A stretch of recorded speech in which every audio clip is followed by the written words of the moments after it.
అందరికీ నమస్కారం. ఈరోజు మనం చెప్పుకోబోయే కథ అత్తమామలకో గది. కథలోకి వెళ్ళబోయే ముందు మీరు కనుక మన ఛానల్ని ఫస్ట్ టైం చూస్తున్నట్లయితే తప్పకుండా మన ఛానల్ని లైక్ చేయండి, షేర్ చేయండి, సబ్స్క్రైబ్ చేయండి, బెల్ ఐకాన్ క్లిక్ చేసి ఆల్ అనే బటన్ని ప్రెస్ చేయడం మర్చిపోకండి. కథని ఎక్కడ స్కిప్ చేయకుండా వినండి. మీరంతా నన్ను అడుగుతున్న విషయం, కథ ఒక పార్ట్ పెడుతున్నారు, రెండో పార్ట్ పెట్టకపోవడం అంత బాగాలేదు, రెండో పార్ట్ పెట్టకుండా ఉంటున్నారు, రెండోది కూడా అప్లోడ్ చేస్తారా అని అడుగుతున్నారు. నిజం చెప్పాలంటే మేము ఉండే కమ్యూనిటీలో మా అపార్ట్మెంట్ చుట్టూ రైట్ సైడ్లో చర్చు, బ్యాక్ సైడ్లో మసీదు, లెఫ్ట్ సైడ్లో టెంపుల్స్ ఉంటాయండి. ప్రేయర్స్ ఎప్పుడు ఏదో ఒకటి వినిపిస్తూనే ఉంటాయి. అసలు ఏముందలే కథే కదా చదివేయడం, అప్లోడ్ చేయడం అనుకుంటూ ఉండొచ్చు చాలామంది. కానీ నిజానికి మీకు విషయం తెలుసా, నేను రూమ్లో కూర్చుని డోర్స్ అన్నీ క్లోజ్ చేసుకుని ఫ్యాన్ లేకుండా ఎక్కడ ఫ్యాన్ గాలి లాగేస్తుందో అని చెప్పి ఫ్యాన్ ఆఫ్ చేసుకోవాలి. నేను ఏసీ లేకుండా, ఫ్యాన్ లేకుండా అలా చెమటల్లో తడిచిపోతూ, నాతో పాటు మా ఇంట్లో వాళ్ళు కూడా ఎలాంటి సౌండ్స్ చేసినా సరే ఆ సౌండ్స్ అన్నీ మీకు లాగేస్తాయి. అవి ఏదీ లేకుండా చాలా ప్రశాంతంగా చెప్పాలి నేను స్టోరీ. ఇప్పుడు రంజాన్ సీజన్ కావడం వల్ల తెల్లవారుజామున 4 గంటలకి మొదలైతే అలా వస్తూనే ఉన్నాయి మసీదు నుండి. సండే అయితే కనుక చర్చ్లో వస్తూనే ఉంటాయి, ఇక టెంపుల్స్లో వస్తూనే ఉంటాయి. అక్కడికి నేను వీలు చూసుకొని అవేవి లేని టైంలో నేను మీకు స్టోరీ చెప్పుకోవాలి.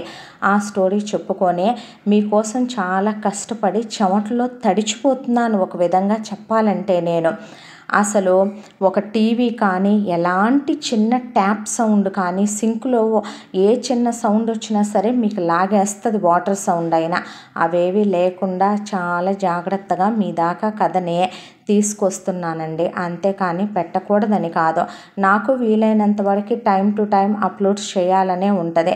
బట్ కానీ ఏంటంటే చెప్తున్నానుగా, సిచ్యువేషన్ ప్రాబ్లం ఇది మీరు అర్థం చేసుకుంటారని అనుకుంటున్నాను. చాలా కష్టపడి మీ దాకా కథని చేర్చడం నా బాధ్యత కాబట్టే అది మీ దాకా చేరుస్తున్నాను. మరి మీరు మన ఛానల్ని సబ్స్క్రైబ్ చేసుకోవటం, లైక్ చేసుకోవటం, ఆ తర్వాత షేర్ చేయటం, ఛానల్ని ఎంకరేజ్ చేయటం నాకు ఒక చిన్న బూస్ట్ ఇచ్చినట్టుగా ఉంటుందండి.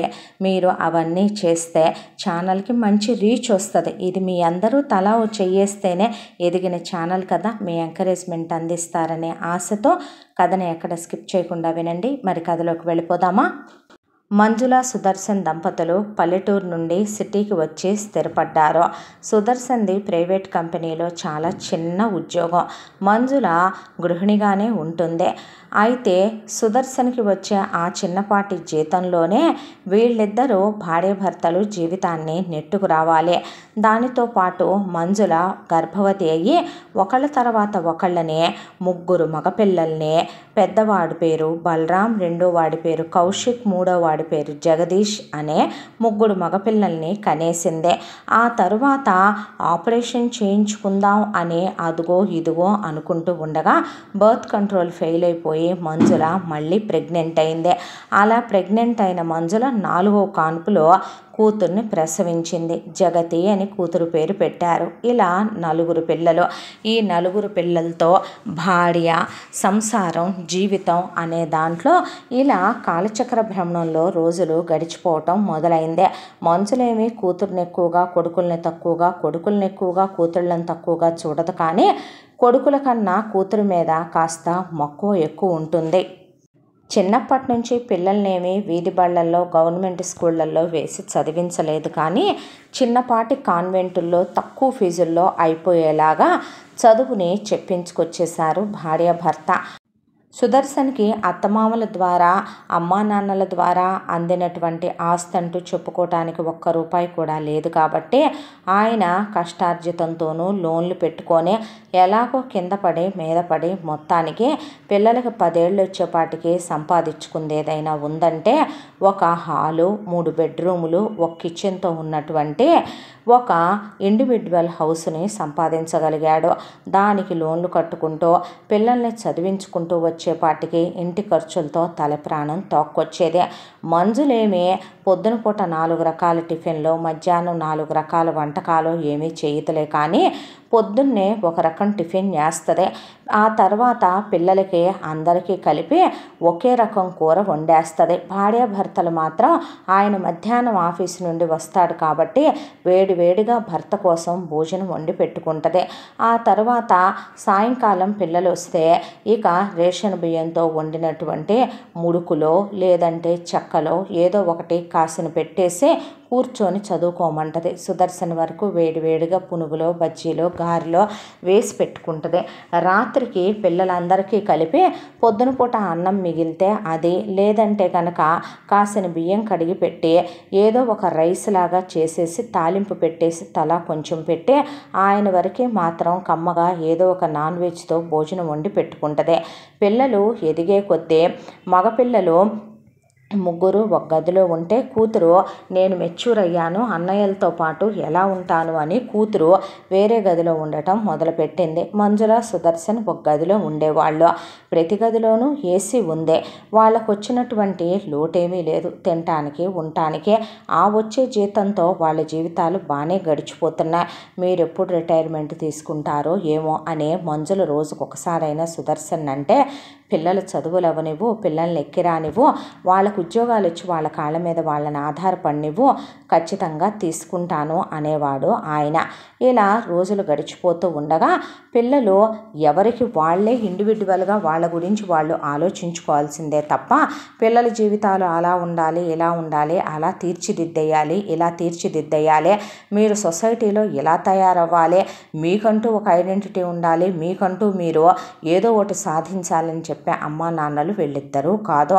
దాంతో పిల్లలు కూడా చాలా ప్రాక్టికల్గా పెరిగి పెద్దవాళ్ళయ్యారు. ముఖ్యంగా బలరాం మాత్రం తమ్ముళ్ళ గురించి ప్రతి విషయం ఆలోచించేవాడు. చదువుల దగ్గర నుంచి ప్రతి విషయాన్ని చాలా బాధ్యతగా చూసేవాడు. అన్న ఏది చెప్తే అదే వింటారు తమ్ముళ్ళిద్దరు. జగతికి చిన్నప్పటి నుంచి కూడా చదువు అస్సలు అవ్వదు. ఆయన అతి కష్టం మీద అన్నలు ముగ్గురు కలిసి మొట్టికాయల మీద మొట్టికాయలు వేసి కూర్చోబెట్టి పక్కన ఒక్కొక్కళ్ళు 2 సబ్జెక్టులు చొప్పున చెప్పుకుంటూ 4 బాది మరీ చదువు చెప్పుకునేవాళ్ళు పిల్లలు. ఇక పిల్లలు పెరిగి పెద్దవాళ్ళయ్యే ఇంటర్మీడియట్ అయిపోయిన తర్వాత ఎంసెట్ రాసుకునే సుదర్శన్కి ఉన్నటువంటి జీతానికి సుదర్శన్ పెద్ద పెద్ద ఫీజులు కట్టి పెద్ద పెద్ద యూనివర్సిటీల్లో వేయలేడని బలరాంకి తెలుసు కాబట్టి తనకి ఫ్రీ సీట్ వచ్చింది ఒక కాలేజ్లో. ఆ కాలేజ్లో చేరి తక్కువ మాత్రం ఫీజుతోనే ఇంజనీరింగ్ కంప్లీట్ చేసుకున్నాడు. ఆ తర్వాత బలరాంకి క్యాంపస్ ప్లేస్మెంట్లో ఒక 50,000 రూపాయల జీతంతో ఒక ఉద్యోగం వచ్చింది. ఆ రోజే బలరాం తమ్ముళ్ళని దగ్గరికి పిలిచి ఒక నిర్ణయం తీసుకున్నాడు. అమ్మ నాన్నల్ని అమ్మ నాన్న చెల్లి విషయం ఏం ఆలోచిద్దాం అనుకుంటున్నారో, మేము ఆలోచించేదేముందిరా, మీ ముగ్గురు ఉన్నారుగా, మీరేం ఆలోచించలేదా అనేసరికి అమ్మా నాన్నలు ఎంత వాళ్ళ గురించి ఆలోచించి పట్టించుకుంటున్నారనే విషయం వాళ్ళకి తెలుసు కాబట్టి మరి చెల్లెల్ని చదివిద్దాం అనుకుంటున్నారా, ఏం చేద్దాం అనుకుంటున్నారో, దానికి ఎక్కడ అంతోటి చదువు అబ్బుతుందిరా, దాన్ని ఇంటర్ తర్వాత చదివించే ఉద్దేశం లేదు. అలా కాదమ్మా, కనీసం డిగ్రీ అన్నా ఉండొద్దు అన్నాడు కౌశిక్. అంటే ఆ మాటకి సర్లే ఏదో ఒక విధంగా ఎలాగోలాగా లాగేసుద్ది డిగ్రీ వరకు అన్నాడు సుదర్శన్. అసలు నువ్వేం చెప్దాం అనుకుంటున్నావన్నా అనే అన్నదమ్ములు ముగ్గురు డాబా ఎక్కితే ఏమీ లేదురా, నాన్న దగ్గర రూపాయి బ్యాంక్ బ్యాలెన్స్ లేదు, రేపు దీనికి పెళ్లి చేయాలి అంటే మనం ఎలాగైనా సరే 4 రూపాయలు చూసుకోవాల్సిందే. ముందు మనకి ఉద్యోగాలు వచ్చి ఆ ఉద్యోగాల్లో వచ్చేటటువంటి రూపాయినే మనం మన ఖర్చులకి పోను మన ఖర్చుల్ని తగ్గించుకొని చాలా జాగ్రత్తగా మిగతా డబ్బులన్నీ దాచిపెట్టి ఉంచితే చెల్లి పెళ్ళికి ఉపయోగపడతాయి. చెల్లి పెళ్ళి అయ్యేంత వరకు మనం ఎవరం పెళ్లి చేసుకోవటానికి వీల్లేదు. ఆ విషయం మీకు చెప్దామని నువ్వు ఎలా చెప్తే అలాగే అన్నయ్య అనేసారు తమ్ముళ్ళు. ఒక్కొక్కళ్ళకి సంవత్సరం గ్యాపే కాబట్టి బలరాం ఈ సంవత్సరం ఉద్యోగంలో చేరితే నెక్స్ట్ ఇయర్ కౌశిక్, ఆ తర్వాత సంవత్సరం జగదీష్ ఉద్యోగాల్లో జాయిన్ అయిపోయారు. ఉద్యోగాల్లో జాయిన్ అయిన తర్వాత కరెక్ట్గా బలరాం చెప్పింది తమ్ముళ్ళకి 2 సంవత్సరాల పాటు చాలరా మీ జీతాలు అనే. వాళ్ళకి వచ్చే 50,000ల్లో పాపం ఒక్కొక్కళ్ళు ఇన్స్టాల్మెంట్ బేస్ మీద 5,000 కట్టేలా ఒక బండి కొనుక్కొని 5,000 వాళ్ళ ఖర్చులు కొంచుకొని 40,000 బ్యాంక్ అకౌంట్లో చెల్లి పెళ్ళికనే దాచిపెట్టేవాళ్ళు వాళ్ళిద్దరు కూడా. వీళ్లతో పోల్చుకుంటే బలరాం పోగు చేసినయే ఎక్కువ డబ్బులు. ఇక ఈ మొత్తం కలిపి జగతి డిగ్రీ అయ్యేంత వరకు పోగు చేసి జగతికి డిగ్రీ అయిపోయిన తర్వాత ఇక సంబంధాలు చుట్టం మొదలు పెడదామా అమ్మ అని అడిగాడు బలరాం. ఆ మాటకి చూడండి, అయితే అబ్బాయి పెద్ద గవర్నమెంట్ ఆఫీసరు, ఐఏఎస్ కానీ ఐపీఎస్ కానీ ఎమ్మెల్యే గారు అబ్బాయి కానీ లేదంటే ఫారిన్ సంబంధాలు కానీ ఇలా అయితే బాగుంటుందేమోరా అంటే, ఎందుకు బాగుంటుందమ్మా, మైసూర్ మహారాజా గారి మనవడు, జోధ్పూర్ మహారాజా గారి కొడుకు, ఉత్తరాఖండ్ మహారాజు గారి మేనల్లుడు, వీళ్ళొద్దా, వాళ్ళు మన చేసుకుంటారా అంద మంజుల. ఎలా కనపడుతున్నామమ్మా మేము నీకు, మింగ మెతుకులేదు మీసాలకు సంపెంగ నూనెని, ఎన్ని కోట్లు దాచిపెట్టావు, నాన్న సంపాదన మీద నువ్వు, ఆయన సంపాదన మీద నేను దాయటమేంట్రా, మీరేం ఆలోచించలేదా, చెల్లి పెళ్లి గురించి దాచేన్ని కోట్లు మీ నాన్నగారు ఎక్కడ సంపాదించారని అంది మంజుల. ఆ మాటకి బలరాం, మరి చెప్పింది వినాలి కదమ్మా, అలాంటప్పుడు అని దాన్నేమి అయోగ్యుడికి ఇచ్చి పెళ్లి చేస్తామని మేము అనలేదు. అంత ప్రయోజకుడు రావాలి అనుకున్నప్పుడు నీ కూతురు కూడా ప్రయోజకురాల్లా, కనీసం మమ్మల్ని మీరు ₹1 కట్టి చదివించకపోయినా కూడా 6th క్లాస్ నుంచి స్కాలర్షిప్ల మీద లాక్కొచ్చేసి ఆ తర్వాత మేము స్కాలర్షిప్ల మీద ఇంజనీరింగ్లు కంప్లీట్ చేసాం. మీ కూతురు మాత్రం చివరికి ఆ స్కాలర్షిప్ల మీద కూడా ఒక ఇంజనీరింగ్ కంప్లీట్ చేసి 4 ఏళ్ళు ఉద్యోగం చేసుకొని పెళ్లి చేసుకోవాలనే జ్ఞానం లేకుండా, చదువు సంధ్య లేకుండా ఆ డిగ్రీ కూడా బ్యాక్లాగ్స్తో ముక్కుతూ మూలుగుతూ మేము వెళ్ళి లెక్చరర్ల కాళ్ళు గడ్డాలు పట్టుకొని పేపర్లు కరెక్షన్ చేసే వాళ్ళకి వీళ్ళకి చేతుల్లో డబ్బులు పెట్టి పాస్ చేయించిన దాకా దిక్కు లేదు ఆ డిగ్రీ సర్టిఫికెట్కి అనేసేపాటికి, ఎందుకురా అంత కోపం అన్నాడు సుదర్శన్. కోపం కాదు నాన్న, నిజం ఎప్పుడు నిష్ఠూరంగానే ఉంటుంది అన్నాడు బలరాం. ఇకేం మాట్లాడలేదు. ఆ తర్వాత సంబంధాలు వెతకటం మొదలుపెట్టారు. మొదలు పెడితే వచ్చిన ప్రతి పెళ్లి కొడుక్కి వంక పెట్టడమే అమ్మ చెల్లెలు కలిసే. ఒక అబ్బాయి ఏమో నల్లగున్నాడంటారు, ఒక అబ్బాయి ఏమో చెల్లెల కన్నా ఎక్కువ రంగు ఉన్నాడంటారు, ఒక అబ్బాయి అమ్మ మంచిది కాదు, ఒక అబ్బాయి అక్క మంచిది కాదు, ఒక అబ్బాయి చెల్లి మంచిది కాదు, ఒక అబ్బాయి తమ్ముడు మంచోడు కాదు, ఒక అబ్బాయి అన్న మంచోడు కాదు, వదిన మంచిది కాదు. దానికి తోడు ఒకడు హైట్ ఎక్కువ ఉన్నాడంటారు, ఒకడు హైట్ తక్కువ ఉన్నాడంటారు, ఒకడు లావు ఉన్నాడంటారు, ఒకడికి పొట్టుందంటారు, ఒకడు గడ్డం పెంచాడేంటంటారు, ఒకడిది బట్టతల అయ్యేలాగుందంటారు. అమ్మో, ఇలా వీళ్ళు పెట్టిన వంకలు ఒకటి కాదు. దాదాపు 100 సంబంధాలు చూసి చూసి చూసి బలరాం ప్రాణం విసిగిపోయింది. ఫైనల్గా ఒక మంచి సంబంధం వచ్చింది. అబ్బాయిదే మంచి ఉద్యోగం, అబ్బాయి చేసేది గవర్నమెంట్ సెక్టార్లో, అబ్బాయికి నెలకు ₹1,00,000 జీతం వచ్చుద్ది. అమ్మ నాన్న ఉన్నారు. అయితే వాళ్ళు పల్లెటూరులో ఉంటారు. పల్లెటూరులో 10 ఎకరాల పొలం కూడా ఉంది. కాకపోతే అబ్బాయికి ఒక అక్కయ్య పెళ్ళైపోయి ఆవిడ అమెరికాలో ఉంది. బ్రేకప్ అవటం వల్ల అబ్బాయి చాలా కాలం పెళ్లి చేసుకోలేదు. జగతి కన్నా ఒక 7 సంవత్సరాలు పెద్దోడు. దాంతో ఇక పర్వాలేదు, వాళ్ళు కానీ కట్నం కూడా అక్కర్లేదు, పెళ్లి ఖర్చులు కూడా మేమే పెట్టుకొని పెళ్లి చేసుకుంటాం, పిల్ల చూడడానికి బాగుంది, పిల్లకి అంత పెద్ద చదువులు లేకపోయినా పర్వాలేదని వాళ్ళు ముందుకొచ్చారు. అయితే అబ్బాయి 7 ఏళ్ళు పెద్దోడనే విషయం తెలుసుకొని జగతి, ముసలోడిని నేను చేసుకోను, అంకుల్ని నేను చేసుకోను, మీ నాన్న అని అడుగుతారు, మీ తాత అని అడగరా అన్నాడు బలరాం. అన్నయ్య అంటే, అవునరా, అదన్న దాంట్లో తప్పేముందే, దీనికి కోడికలు బుసలు కొట్టే వయసుకి వాడికి కోడికలన్నీ అణగారిపోతాయి, వాడికిచ్చి దీన్ని చేసి దీని జీవితం నాశనం చేస్తావా ఏమిట్రా అనేసరికి విస్తుపోయి చూశారు కొడుకులు ముగ్గురు. భార్యాభర్తలు ఒకే వయసులో ఉండాలి, ఏదో ఒక 5-6 నెలలు పెద్దంటే పర్వాలేదులే, కానీ మీ నాన్నగారే నాకన్నా 2 సంవత్సరాలు పెద్దవాళ్ళు, వయసులో పెద్దవాళ్ళని చేసుకుంటే మనకి కలిగినటువంటి ఆశలు కోరికలు వాళ్ళు అర్థం చేసుకోలేరు, మన స్టామినాకి స్ట్రెంత్కి తగ్గట్టుగా వాళ్ళు మన కోరికల్ని నెరవేర్చలేరు, వాళ్ళు మన హైప్కి తగినట్టుగా రీచ్ అవ్వలేరు అనేసింది మంజుల. దాంతో షాక్ అయ్యి ఒకళ్ళ మొహాలు ఒకళ్ళు చూసుకొని తలదించుకొని అక్కడి నుంచి వెళ్ళిపోతే సుదర్శను మాట్లాడకుండా తలదించుకొని పైకి వెళ్ళిపోయాడు.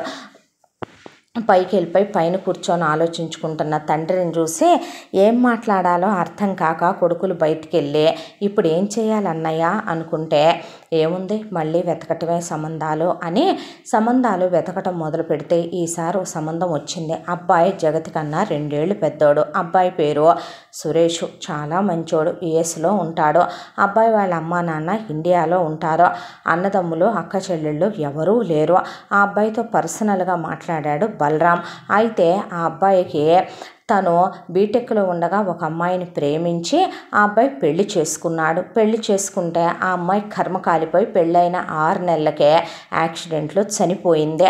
అయితే ఇప్పుడు ఆ అబ్బాయి 2వ పెళ్లివాడు. ఈ విషయం తెలిస్తే అమ్మ చెల్లి సచ్చినా ఒప్పుకోరు కాబట్టి బలరాం, కౌశిక్, జగదీష్ కలిసి సురేష్తో వీడియో కాల్లో ఈ విషయం దయచేసి మా ఇంట్లో ఎవరికి తెలియనివ్వద్దండి, మీరు మీ ఇంట్లో వాళ్ళు, తెలిస్తే రేపొద్దున అన్నాడు సురేష్. తెలిసే లోపు ఒక ఆడదాన్ని అమెరికా తీసుకెళ్ళిన తర్వాత అక్కడ ఉన్న లగ్జరీ లైఫ్ చూపించి ఆడదాన్ని ప్రెగ్నెంట్ని చేసి ఒక 2 పిల్లల తల్లిని కూడా మీరు చేయలేనంటారా బావుగారు అనేపాటికి అప్పుడు ఏమీ అనదా మీ చెల్లి?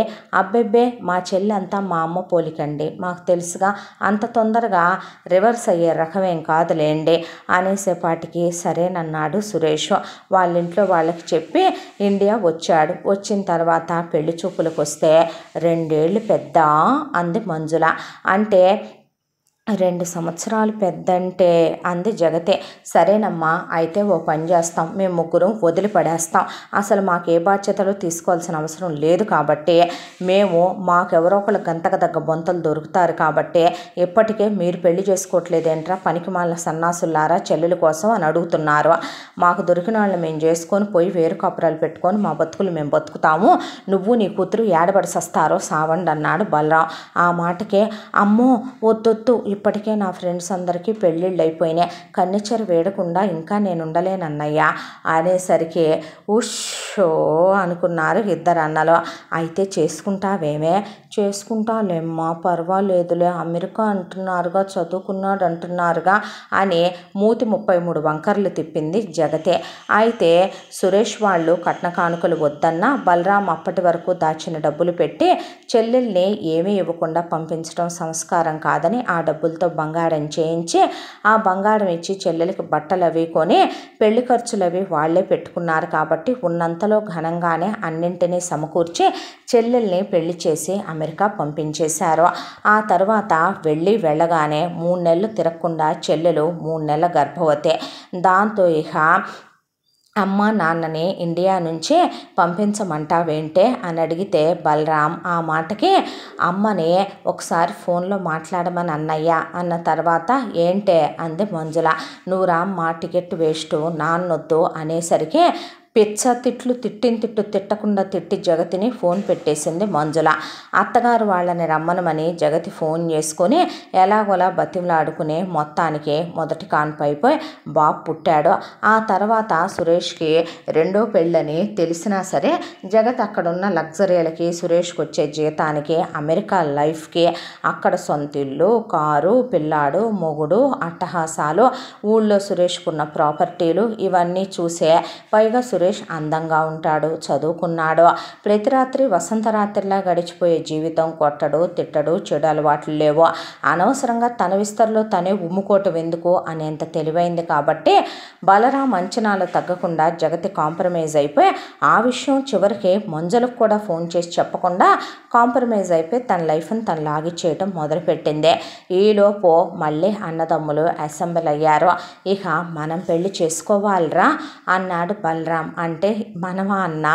అంటే మనమే, మరి మనకు కూడా పెళ్లి వయసులో వచ్చి వెళ్ళిపోతున్నాయి కూడాను అని అమ్మా నాన్న ఎటు మన గురించి పట్టించుకోరు కాబట్టి మ్యాట్రిమోనియల్ సైట్లలో ఒకళ్ళ తర్వాత ఒకళ్ళ మనమే ఇచ్చుకొని మనమే పెళ్లి సంబంధాలు చూసుకొని మనమే పెళ్ళిళ్ళు చేసుకోవాలి ఇప్పుడు అని బలరాం ఫస్ట్ తంది పెట్టాడు. పెడితే కొన్ని సంబంధాలు వచ్చినాయి. వాటిల్లో తన తాహతికి తన మిడిల్ క్లాస్ లైఫ్కి కరెక్ట్గా ఉండే ఒక అమ్మాయిని సెలెక్ట్ చేసుకున్నాడు. ఆ అమ్మాయితో వెళ్ళి కలిసి మాట్లాడాడు. అమ్మాయి పేరు వాహిని. ఆ అమ్మాయి చాలా స్ట్రైట్ ఫార్వర్డ్. నాకు చాలా కోపం ఎక్కువ, అంతే త్వరగా కోపం పోతుంది. ఏదున్నా నేను లోపల ఒకటి ఉంచుకొని బయటకు ఒకటి నటించను, మాటకి మాట వడ్డిచ్చేస్తాను. మీ అమ్మ నా మీద అత్తగారుల దాష్టికం చేద్దామని, మీ నాన్న ఏదో నోటికి వచ్చినట్టు మాట్లాడదాం అనుకుంటే మాత్రం లెఫ్ట్ అండ్ రైట్ ఇచ్చేస్తాను. ఎవరు ఎంతలో ఉండాలో అంతలో ఉన్నంత వరకు ఎవరి మర్యాదలు వాళ్ళకి ఎంత ఇవ్వాలో నాకు బాగా తెలుసు. నేను నీతో పాటు ఇంజనీరింగ్ చేశాను, నేను వర్క్ చేస్తున్నాను. నా శాలరీలో నేను ప్రతి నెల కొంత అమౌంట్ ఉంచుకొని మిగతాది నీకే ఇచ్చేస్తాను. యాజ్ ఏ హస్బెండ్గా నువ్వు నన్ను అడగాల్సిన అవసరం లేదు అంది వాహిని. అయితే వాహినికి ఇక 10 లక్షల రూపాయలు కట్నం, అలాగే ఒక 15 కాసులు బంగారం. అప్పటి వరకు వాహిని ఉద్యోగం చేసిన డబ్బులు పెట్టి దాచి, వాళ్ళమ్మ నాన్న కూడా మిడిల్ క్లాస్ వాళ్లే కాబట్టి పిల్లయే దాచి పిల్లకిచ్చే పెళ్లి జరిపించేశారు బలరాంతో. అయితే పెళ్ళైన తర్వాత అప్పటి వరకు కూడా ఇక కూతురు ఒక గదిలో ఉండేది, మంజుల సుదర్శన్ ఒక గదిలో ఉండేవాళ్ళు, మగపిల్లలు ముగ్గురు ఒక గదిలో ఉండేవాళ్ళు. కూతురు గది ఖాళీ అయింది కాబట్టి ఆ గదిలో బలరాం వాహిని ఇక ఇక్కడే సంసారం పెట్టుకున్నారు. మనం వేరు కాపురం పెట్టుకోవచ్చు కదా అంది వాహిని. లేదురా, నేను నీకు పెళ్ళికి ముందే చెప్పాను కదా, నేను కానీ నా తమ్ముళ్ళు కానీ బయటకు వెళ్ళి వచ్చేటటువంటి శాలరీలతో ఇప్పుడు 20,000 25,000 రెంట్ పెట్టుకొని కరెంటు బిల్లులు మెయింటెనెన్స్లు పనివాళ్ళు వీళ్ళందరికీ కట్టుకొని బయటికి వెళ్ళి ఉంటే ఇంకా సేవింగ్స్ చేసుకునేది ఎలా, పిల్లల్ని ప్లాన్ చేసుకునేది ఎలా, మళ్ళీ వాళ్ళ ఎడ్యుకేషన్ గురించి ఆలోచించుకోవాలి. ఇప్పటికీ లైఫ్లో ఏమంత గ్రోత్ ఉంటుందని ఐటీ సెక్టారులో నీకు తెలుసుగా వాహిని అనేసరికి వాహినికి ఏం మాట్లాడలేదు. ఆ తర్వాత ఏదో కొద్దిపాటి డబ్బులు దాచుకున్నాయి పెట్టి హనీమూన్కి వెళ్ళి వచ్చేసారు. ఆ తర్వాత ఇద్దరు ఉద్యోగాలకు వెళ్ళిపోయేవాళ్ళు బలరాం వాహిని. అప్పుడప్పుడు వాహినికి కోపం రావటం, వాహిని బుస్సుమని ఇంతెత్తున లేవటం, చిన్న చిన్న ఆర్గ్యుమెంట్లు జరగటం, బలరామే సర్దుకుపోవటం చూస్తూనే ఉండేవాళ్ళు మిగతా ఇద్దరు తమ్ముళ్ళు కూడా. ఆ తర్వాత కౌశిక్ మ్యాట్రిమోనియల్ సైట్లో తన గురించి పెట్టుకున్నాడు. అయితే కౌశిక్కి తనకు తగ్గ అమ్మాయిల్ని వెతుక్కుంటూ ఉండగా విదుర అనే అమ్మాయి తగిలింది. విదుర చాలా ప్రాక్టికల్ మనిషిగా మనం ఈ అమ్మా నాన్నకే పుట్టాలని మనం కోరుకోం, దేవుడు పుట్టిస్తాడు. పుట్టించిన తర్వాత మనం ఎటు పుట్టాం, పెరిగాం, చదివాం, ఉద్యోగం రావాలి, వచ్చిందే. మన మధ్యతరగతి లైఫ్కి కొన్నాళ్ళు ఉద్యోగం చేసి ఆ డబ్బులు దాచుకొని బంగారం కొనుక్కొని ఆ తర్వాత ఆ డబ్బులు సేవింగ్స్లో పెట్టుకొని కట్నంగా ఇచ్చి ఒకరిని పెళ్లి చేసుకోవాలి, వాడితో కాపురం చేయాలి, పిల్లల్ని కనాలి, ప్రాక్టికల్గా ఉండాలి. ఒకళ్ళు మాట అంటే తీసుకోవాల్సిన అవసరం లేదు, వాళ్ళని తెప్పి అనాల్సిన అవసరం లేదు అనుకునే తత్వం విదురదే. దాంతో కౌశిక్ మైండ్ సెట్కి కరెక్ట్గా సరిపోద్దని విదుర కూడా 10 లక్షల కట్నం, 15 కాసుల బంగారం అలాగే తీసుకొచ్చింది. దాంతో కౌశిక్తో పెళ్ళైపోయిన తర్వాత విదుర వాహిని బాగానే ఉండేవాళ్ళు, తోడుకోడళ్ళిద్దరు. ఇక ఉన్న గదుల్లో ఒక గదిలో మంజుల సుదర్శన్ ఉంటే, ఒక గదిలో బలరాం వాహిని ఉంటే, ఉన్న 3 బెడ్రూముల్లో ఒక గదిలో కౌశిక్ విదుర కాపురం పెట్టుకున్నారు. పెట్టుకొని వాళ్ళ ఆఫీస్కి వాళ్ళు వెళ్ళిపోయేవాళ్ళు. విదుర తన ఖర్చులకి తను ఉంచుకొని మిగతా శాలరీ సేవింగ్స్కి కౌశిక్కే ఇచ్చేసేదే.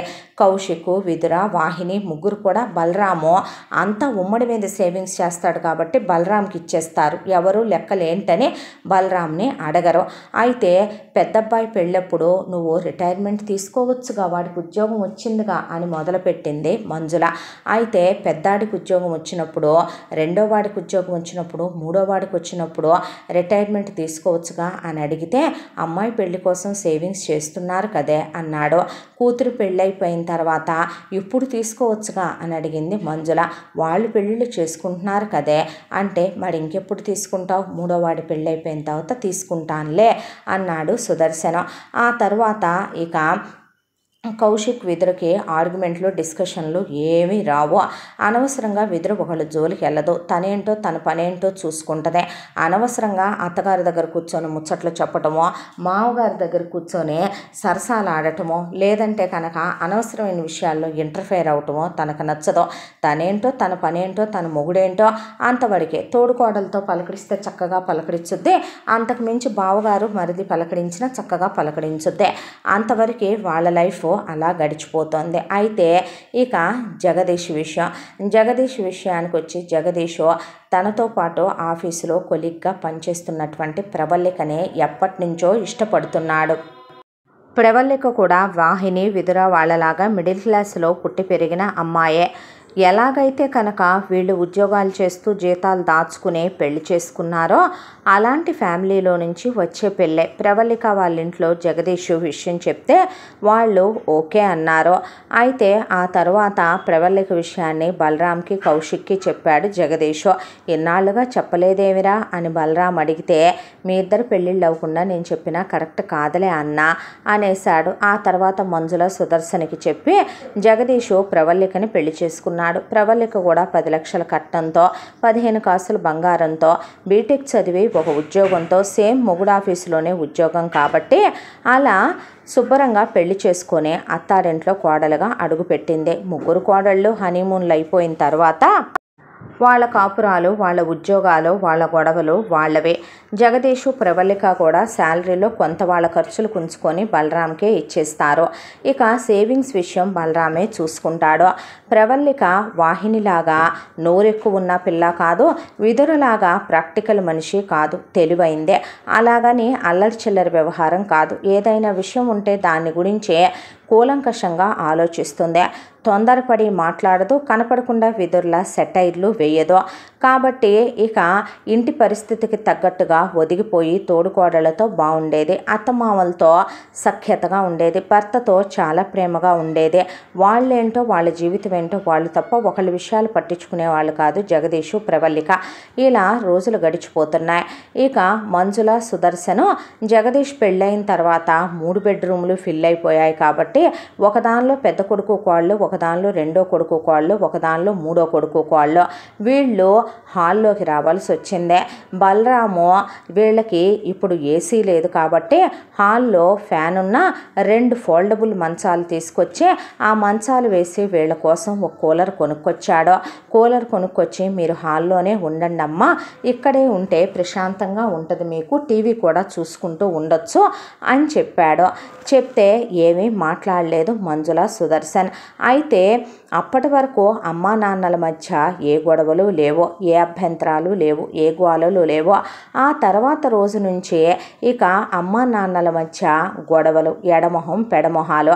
నువ్వు రిటైర్మెంట్ తీసుకుంటావా లేదా అని మంజుల గొడవకు దిగింది. దాంతో సుదర్శన్ మూడో కొడుకు పెళ్లి కూడా అయిపోయింది కాబట్టి రిటైర్మెంట్ అన్నమాట ప్రకారం ఆయన తీసేసుకున్నాడు. తీసేసుకున్న తరువాత సుదర్శన్ ఇంట్లోనే ఉండటం మొదలుపెట్టాడు. ఆ తర్వాత నుంచి ఇద్దరి మధ్య అసలు ఏ విషయానికి గొడవలు అవుతున్నాయో, ఎందుకు గొడవలు అవుతున్నాయో తెలియకుండా ప్రతిరోజు గొడవే. నాకు చల్లారిపోయిన కాఫీ ఎందుకు ఇచ్చావు అంటాడు సుదర్శన్.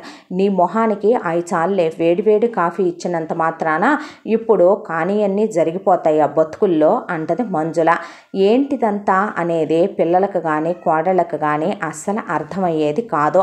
ఆ తర్వాత ఏంటమ్మా, ఏంటి నాన్న ఈ గొడవలు అంటే ముదరష్టపు మంద, దరిద్రపు సంత, వేరుకాపురం పెట్టుకొని సావచ్చుగా, ఇక్కడే ఎందుకురా ఉండి మేమెందుకు గొడవ పడుతున్నాము, మీకు కావాలా ఏంటి అనేది మంజుల కొడుకుల్నే. పెట్టుకుంటాం, ఎందుకు పెట్టుకోము, ముగ్గురికి 3 కోట్లు వాటాలు పంచిచ్చేస్తే నీ మొగుడు సంపాదించిని వెళ్ళి ముగ్గురు 3 ఇళ్ళు కొనుక్కొని 3 కార్లు కొనుక్కొని వేరుకాపురాలు పెట్టుకుంటాం. మెంగ మెతుకులేదు మీసాలకు సంపెంగ నూనెని ఉన్న దాంట్లోనే అడ్జస్ట్ అయ్యి మేము సస్తంటే మళ్ళీ ఇదొకటి మీకు అని వాళ్ళ నాన్న ఏ రోజైతే ఉద్యోగం మానేశాడో ఆ రోజు నుంచే ముగ్గురు కొడుకుల మీద కూడా బలరాం ప్రతి నెల ఒక డైరీ తీసుకొని తమ్ముళ్ళని పిలిచి, మరదళ్ళని పిలిచి, భార్యని పిలిచి ప్రతి నెల కూడా 20,000 రూపాయలు మనం ఒక్కొక్కళ్ళ కింద అమ్మకిస్తే అమ్మ ఇంటి ఖర్చులు అవి చూసుకుంటుంది అని చెప్పి 60,000 ఇవ్వటం మొదలుపెట్టాడు. ఆ 60,000లో మంజుల పర్సనల్ ఖర్చు 10,000. అదేంటని కొడుకులు కోడళ్ళు అడగకూడదు, వాళ్ళు అడగరు కూడా. సుదర్శన ఖర్చులు 10,000. అదేంటని వాళ్ళు అడగరు, అడగకూడదు కూడా. 40,000తో శుభ్రంగా ఇంట్లో గడిచిపోతుంది. సొంత ఇల్లు కాబట్టి ప్రాబ్లం ఏమీ లేదులే అని ప్రశాంత పడుతూ ఉండగా కోడళ్ళు ముగ్గురు కూడా ఒకళ్ళ తర్వాత ఒకళ్ళు ఆఫీసులో చాకిరీలు చేయలేక హస్బెండ్స్ ఆఫీసులో ఎందుకు వర్క్ ఫ్రమ్ హోమ్ పెట్టుకుంటాం అని వాళ్ళ పర్మిషన్ తీసుకుని సరే మీ ఇష్టం అనే చెప్పగానే వీళ్ళ ముగ్గురు కూడా ఇక ఇంట్లోనే కూర్చొని వర్కులు చేసుకోవడం మొదలుపెట్టారు.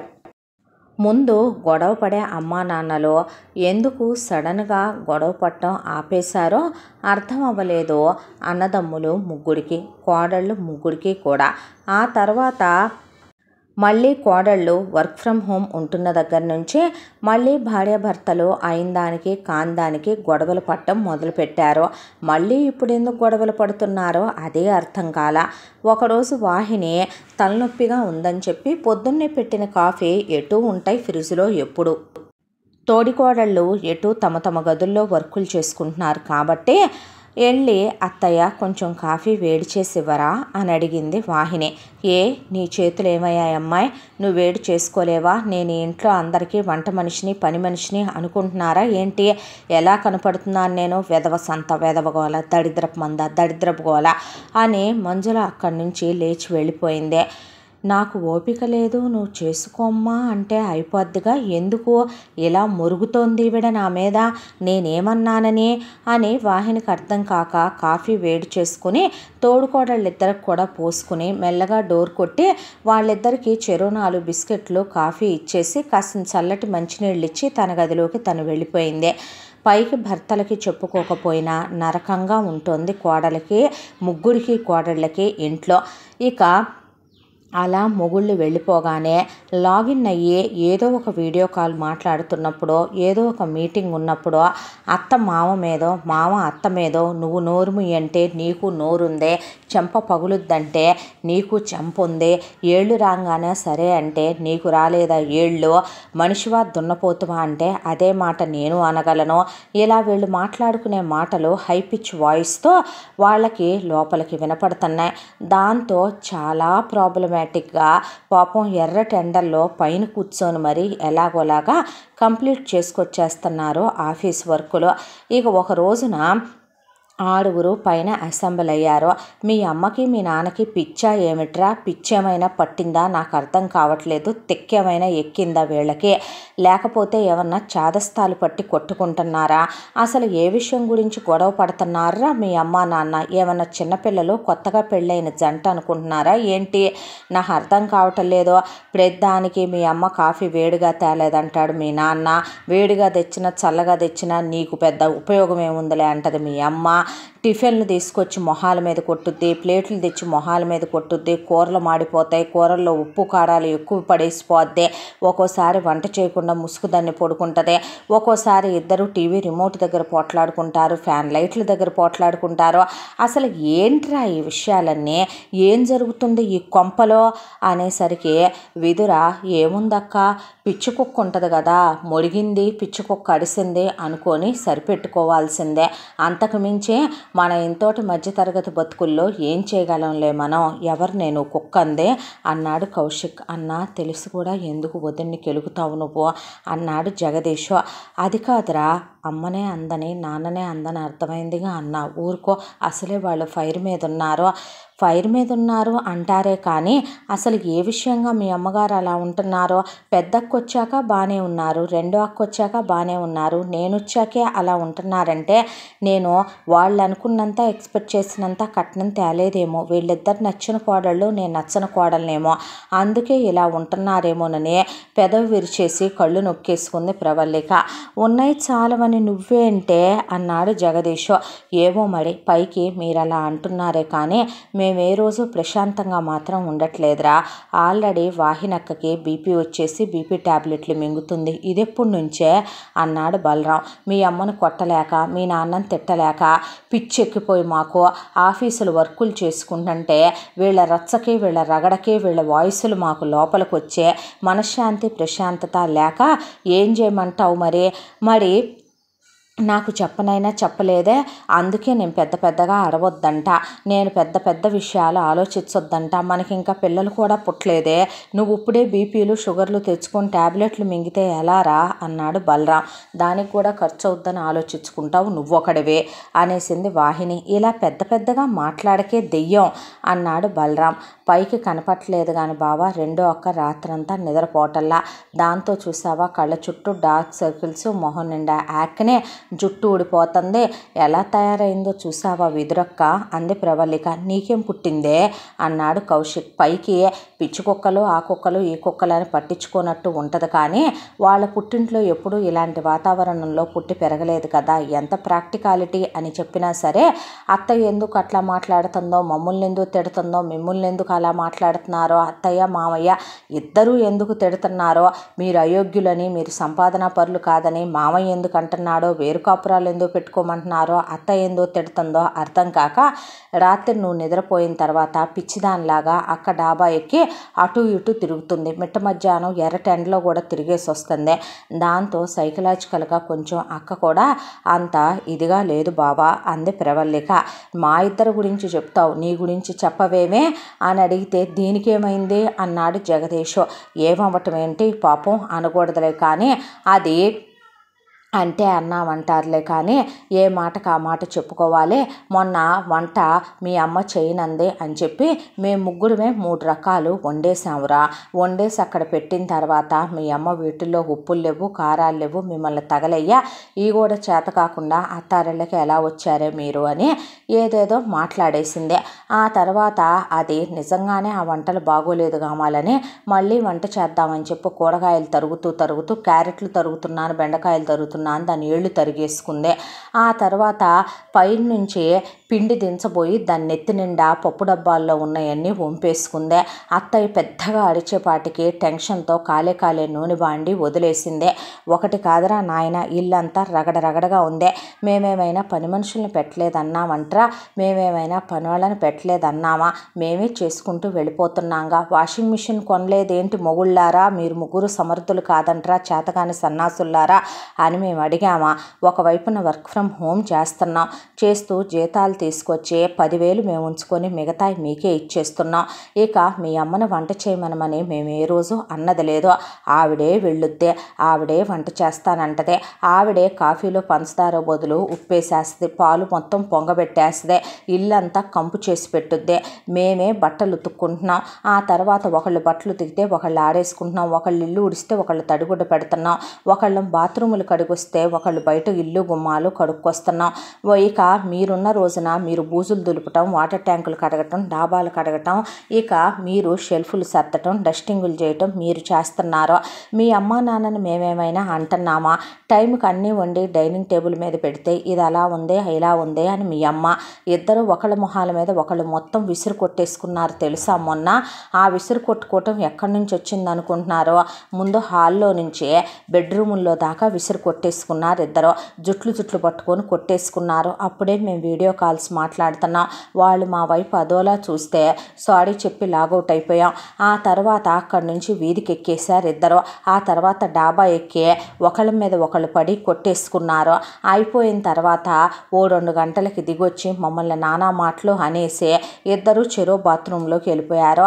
అసలు ఎందుకు గొడవైందో తెలియట్లేదు, ఏం జరిగిందో తెలియట్లేదు. చుట్టుపక్కల వాళ్ళు ఏమనుకుంటున్నారో తెలుసా? 3 కోడళ్ళు వచ్చిన తర్వాత అత్త మామ గొడవ పట్టం ఏంటి, మీరేమనుకున్నానే వాళ్ళు గొడవ పడుతున్నారా? 3 కొడుకులుండి చేతగాని వెదవల్లా అసమర్థుల్లాగా అమ్మా నాన్నలు గొడవ పడుతుంటే తమాషా చూస్తున్నారా? అసలు ఏం జరుగుతుంది, ఎందుకు ఇన్నాళ్ళ నుంచి లేని వీళ్ళు ఎలా గొడవలు పడుతున్నారని రకరకాలుగా మాట్లాడుకొని బుగ్గలు నొక్కుంటున్నారు. ఎవరికి ఏం సమాధానం చెప్పాలో అర్థం కావటం లేదు. ఒకవైపున చూస్తే మీ చెల్లెలు మళ్ళీ కడుపుతో ఉందంట, దానికి ఏదో తినాలనుందని చెప్పి ఫోన్ చేసిందంట. ఇదిగో ఓసారి మాట్లాడండి మీ చెల్లితో అని ఫోన్ చేసి ఇచ్చింది ప్రవల్లిక. జగతికి ఫోన్ చేసి వీడియో కాల్లో వరుసగా నుంచున్నాడు అందరూ. ఏమైందే అంటే అన్నయ్య అంది జగతి. ఏమైందమ్మా అని అడిగితే ఏమీ లేదన్నయ్య, నేను ప్రెగ్నెంట్ అయ్యానని నేను కాస్త చింతకాయ తక్కువ అయ్యి చేసి పంపొచ్చమన్నాను, అమ్మని నువ్వు రావచ్చు కదా అని అడిగితే ఇద్దరం రావా అని అడిగింది. టికెట్ డబ్బులు వేస్ట్, నువ్వు రామ్మా అని చెప్పాను. నీ పీరియడ్స్ తనం తగలయ్యా అన్నాడు బలరాం. అంటే అది కాదన్నయ్య, ఇద్దరు చేంజ్ చేస్తారని అన్నాను. తిట్టకుండా తిట్టి పెట్టిన శాపనార్థాలు పెట్టకుండా పెట్టి ఫోన్ పెట్టేసింది అన్నయ్య అమ్మ అని చెప్పింది జగతే. దాంతో సురేష్ ఫోన్ తీసుకొని మీరేం కంగారు పడద్దులే బావగారు, నేనున్నాను కదా, మా అమ్మ వాళ్ళకి ఫోన్ చేసి బయట నుంచి కొని పంపించమన్నానులేండి, తనకు కావలసినవన్నీ నేను చేయించుకుంటానులేండి డెలివరీ, మీరేం టెన్షన్ పడొద్దని భరోసా ఇచ్చాడు ఆ అబ్బాయి. అసలు ఏం జరుగుతుంది అంటే 3 కొడుకులు ఉన్నారు, మీరేం మాట్లాడాలి, మేమేం మాట్లాడతాంరా నాయన అన్నారు వీళ్ళు.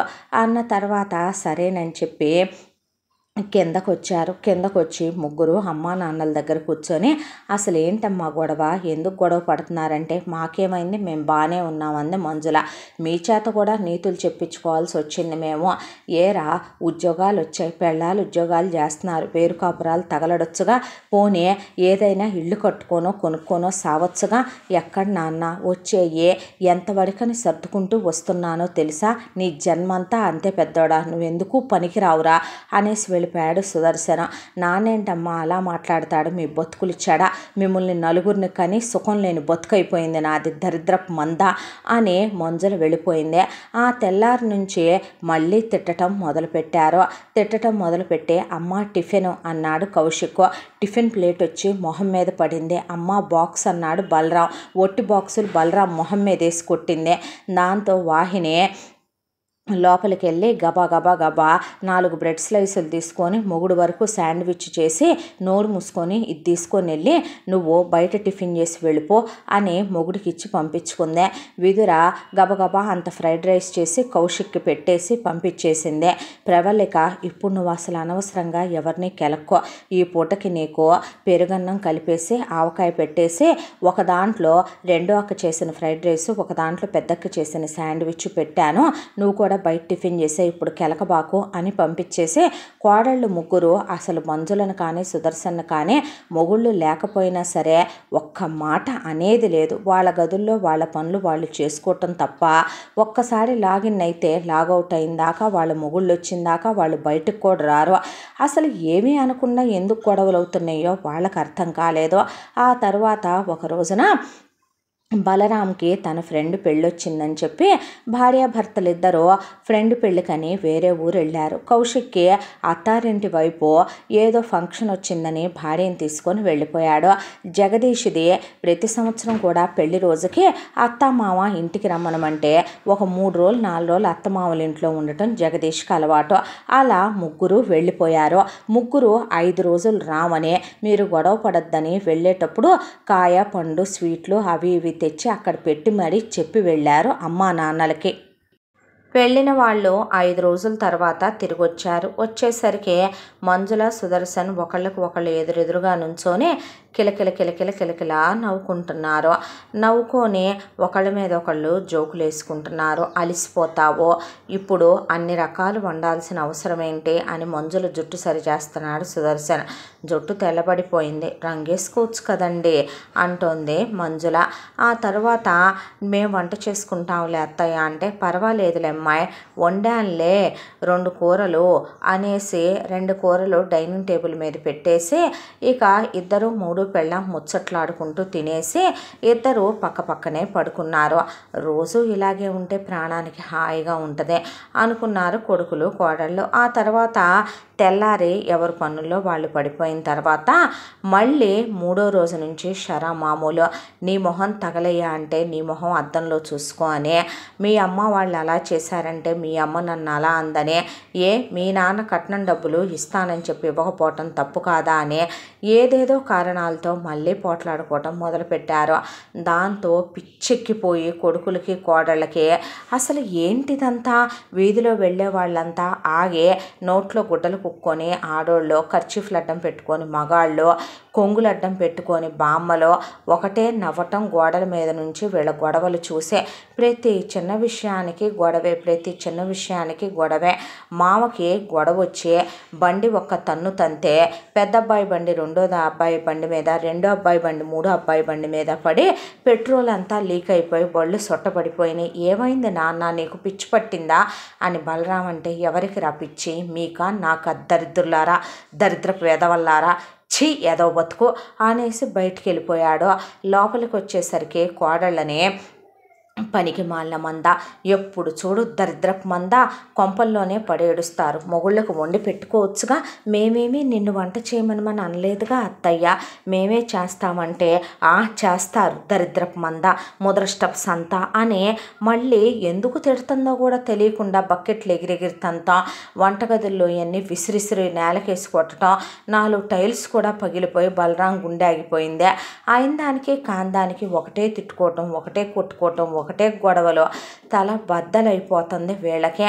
ఆ తర్వాత నెల రోజులు ఇలా గడిచిపోయిన తర్వాత ఇక ఇది ఫైనల్ అయ్యేలా లేదో, ఎలాగే అయితే గనక తలలు పగిలిపోయేటట్టున్నాయని పైన సమావేశమై పోనీ వేరు కాపురం అన్నా పెట్టేసుకుందామా అన్నారు కోడళ్ళు కొడుకులతో. ఎంత వస్తున్నాయని మన జీతాలు ఇన్నేళ్ల నుంచి పడి కొట్టుకుంటుంటే నా జీతం అయింది 80,000, తమ్ముళ్ళ జీతాలు అయింది 75,000, మీ జీతాలు అయింది అటు ఇటుగా కొందరి 70, కొందరే ఇంకా 70 దాకా కూడా రాలేదు. అందులో నుంచే ఇంటి ఖర్చులకే మనం నెలకి 20,000 రూపాయల చొప్పున తీస్తున్నాం. అవి కాక పర్సనల్ ఖర్చులు మాయో 10,000, మీయో 10,000, పోను ఎంత సేవింగ్స్లో పెడుతున్నాం. ఇప్పుడు మనం బయటికి వెళ్తే ఇంటెద్దలు, కరెంటు బిల్లులు, పాలకి, సరుకులకి, గ్యాసులకి, పని వాళ్ళకి ఎక్కడి నుంచి ఎంత తెచ్చి కట్టుకుంటాం. నేనేమైనా ఆలోచించకుండా వద్దన్నా అని అనుకుంటున్నారా ఏంటి మీరు అనేసరికి, కానీ ఈ నరకం భరించలేకపోతున్నాం బావా అనేశారు మరదళ్ళు. నా వల్ల అసలు కావట్లేదు, నాకు తల తిరుగుతుంది, హై బీపీ వచ్చేసిందన్నారా డాక్టర్లు, ట్యాబ్లెట్ వేసుకుంటున్నా కూడా ప్రశాంతంగా ఉండట్లేదురా అనేసింది వాహిని బలరాంతో. ఇలా అయితే నిజంగా కష్టమే అన్న. రోజు అమ్మ కూరలు మాడపెట్టడం, కూరల్లో ఉప్పు కారాలు ఎక్కువ వేసేయటం, కావాలని ఇంట్లో సామాన్లు పగలగొట్టేయటం, చేసిన పనులే వాళ్ళతో మళ్ళీ చేయించటం, ఇదేమీ కరెక్ట్గా లేదు కదా అన్నారు తమ్ముళ్ళు. నాన్నెందుకన్నా అంత విసుక్కుంటున్నాడు, బళ్ళు ఎగిరెగిరి తంతున్నాడు, కావాలని ఇస్త్రీ చేస్తున్న బట్టలు మొత్తం మొన్న తీసుకొచ్చి అక్కడ ఇస్త్రీ అమ్మాయి పెట్టేళ్తే తన ఒక్క షర్టు కోసమని నాన్న మొత్తం నేల మీద పడేసి వాటి మీదగా అటు ఇటు నడుచుకుంటూ వెళ్ళిపోయి కాళ్ళతో తన్నేశాడు బట్టలు పక్కకే. అసలు నాన్న సంస్కారంగా ఏమన్నా ఉంటున్నాడు అనుకుంటున్నావా? చెల్లి ఫోన్ చేస్తే దాన్ని తిట్టకుండా శాపనార్థాలు పెట్టి తిడుతున్నారు ఇద్దరు. కారణం ఏంటంటే చెప్పొచ్చు కదా అన్న, హెల్త్ బాగోలేదనుకో, కష్టమో నిష్ఠూరమో హాస్పిటల్కి తీసుకెళ్తాం, ఉన్నంతలో ప్రతి నెల ఇద్దరు చెరో 10,000 వాడుకుంటారు. ఎందుకని మనం అడుగుతున్నామా? నచ్చిని తింటారు. అమ్మ నెలకో చీర కొనుక్కుంటుంది, నాన్న నెలకో జత బట్టలు కొనుక్కుంటాడు. ఇద్దరు నచ్చిన ఫ్రూట్స్, ఇద్దరు సినిమా అని అదని ఇదని బాగానే వెళ్ళొస్తారు రెస్టారెంట్లకి. ఎప్పుడైనా అడిగామా? మధ్యలో ఎప్పుడైనా వాళ్ళు అడిగితే డబ్బులు ఇవ్వలేదా? మీరు మమ్మల్ని పెంచిన ఎంతోటి పెంపకానికే మేము మీకు ఇవ్వాలా అని ఎప్పుడైనా అడిగామా అన్నా, ఏదైనా అన్నామా అన్నారు తమ్ముళ్ళు. ఈ సమస్యకు పరిష్కారం ఏంటో అర్థం కాక బలరాం తలపట్టు కూర్చున్నాడు. ఇలా ఒక 2 నెలల కాలం ఈ గొడవల మధ్య గడిచిపోయింది.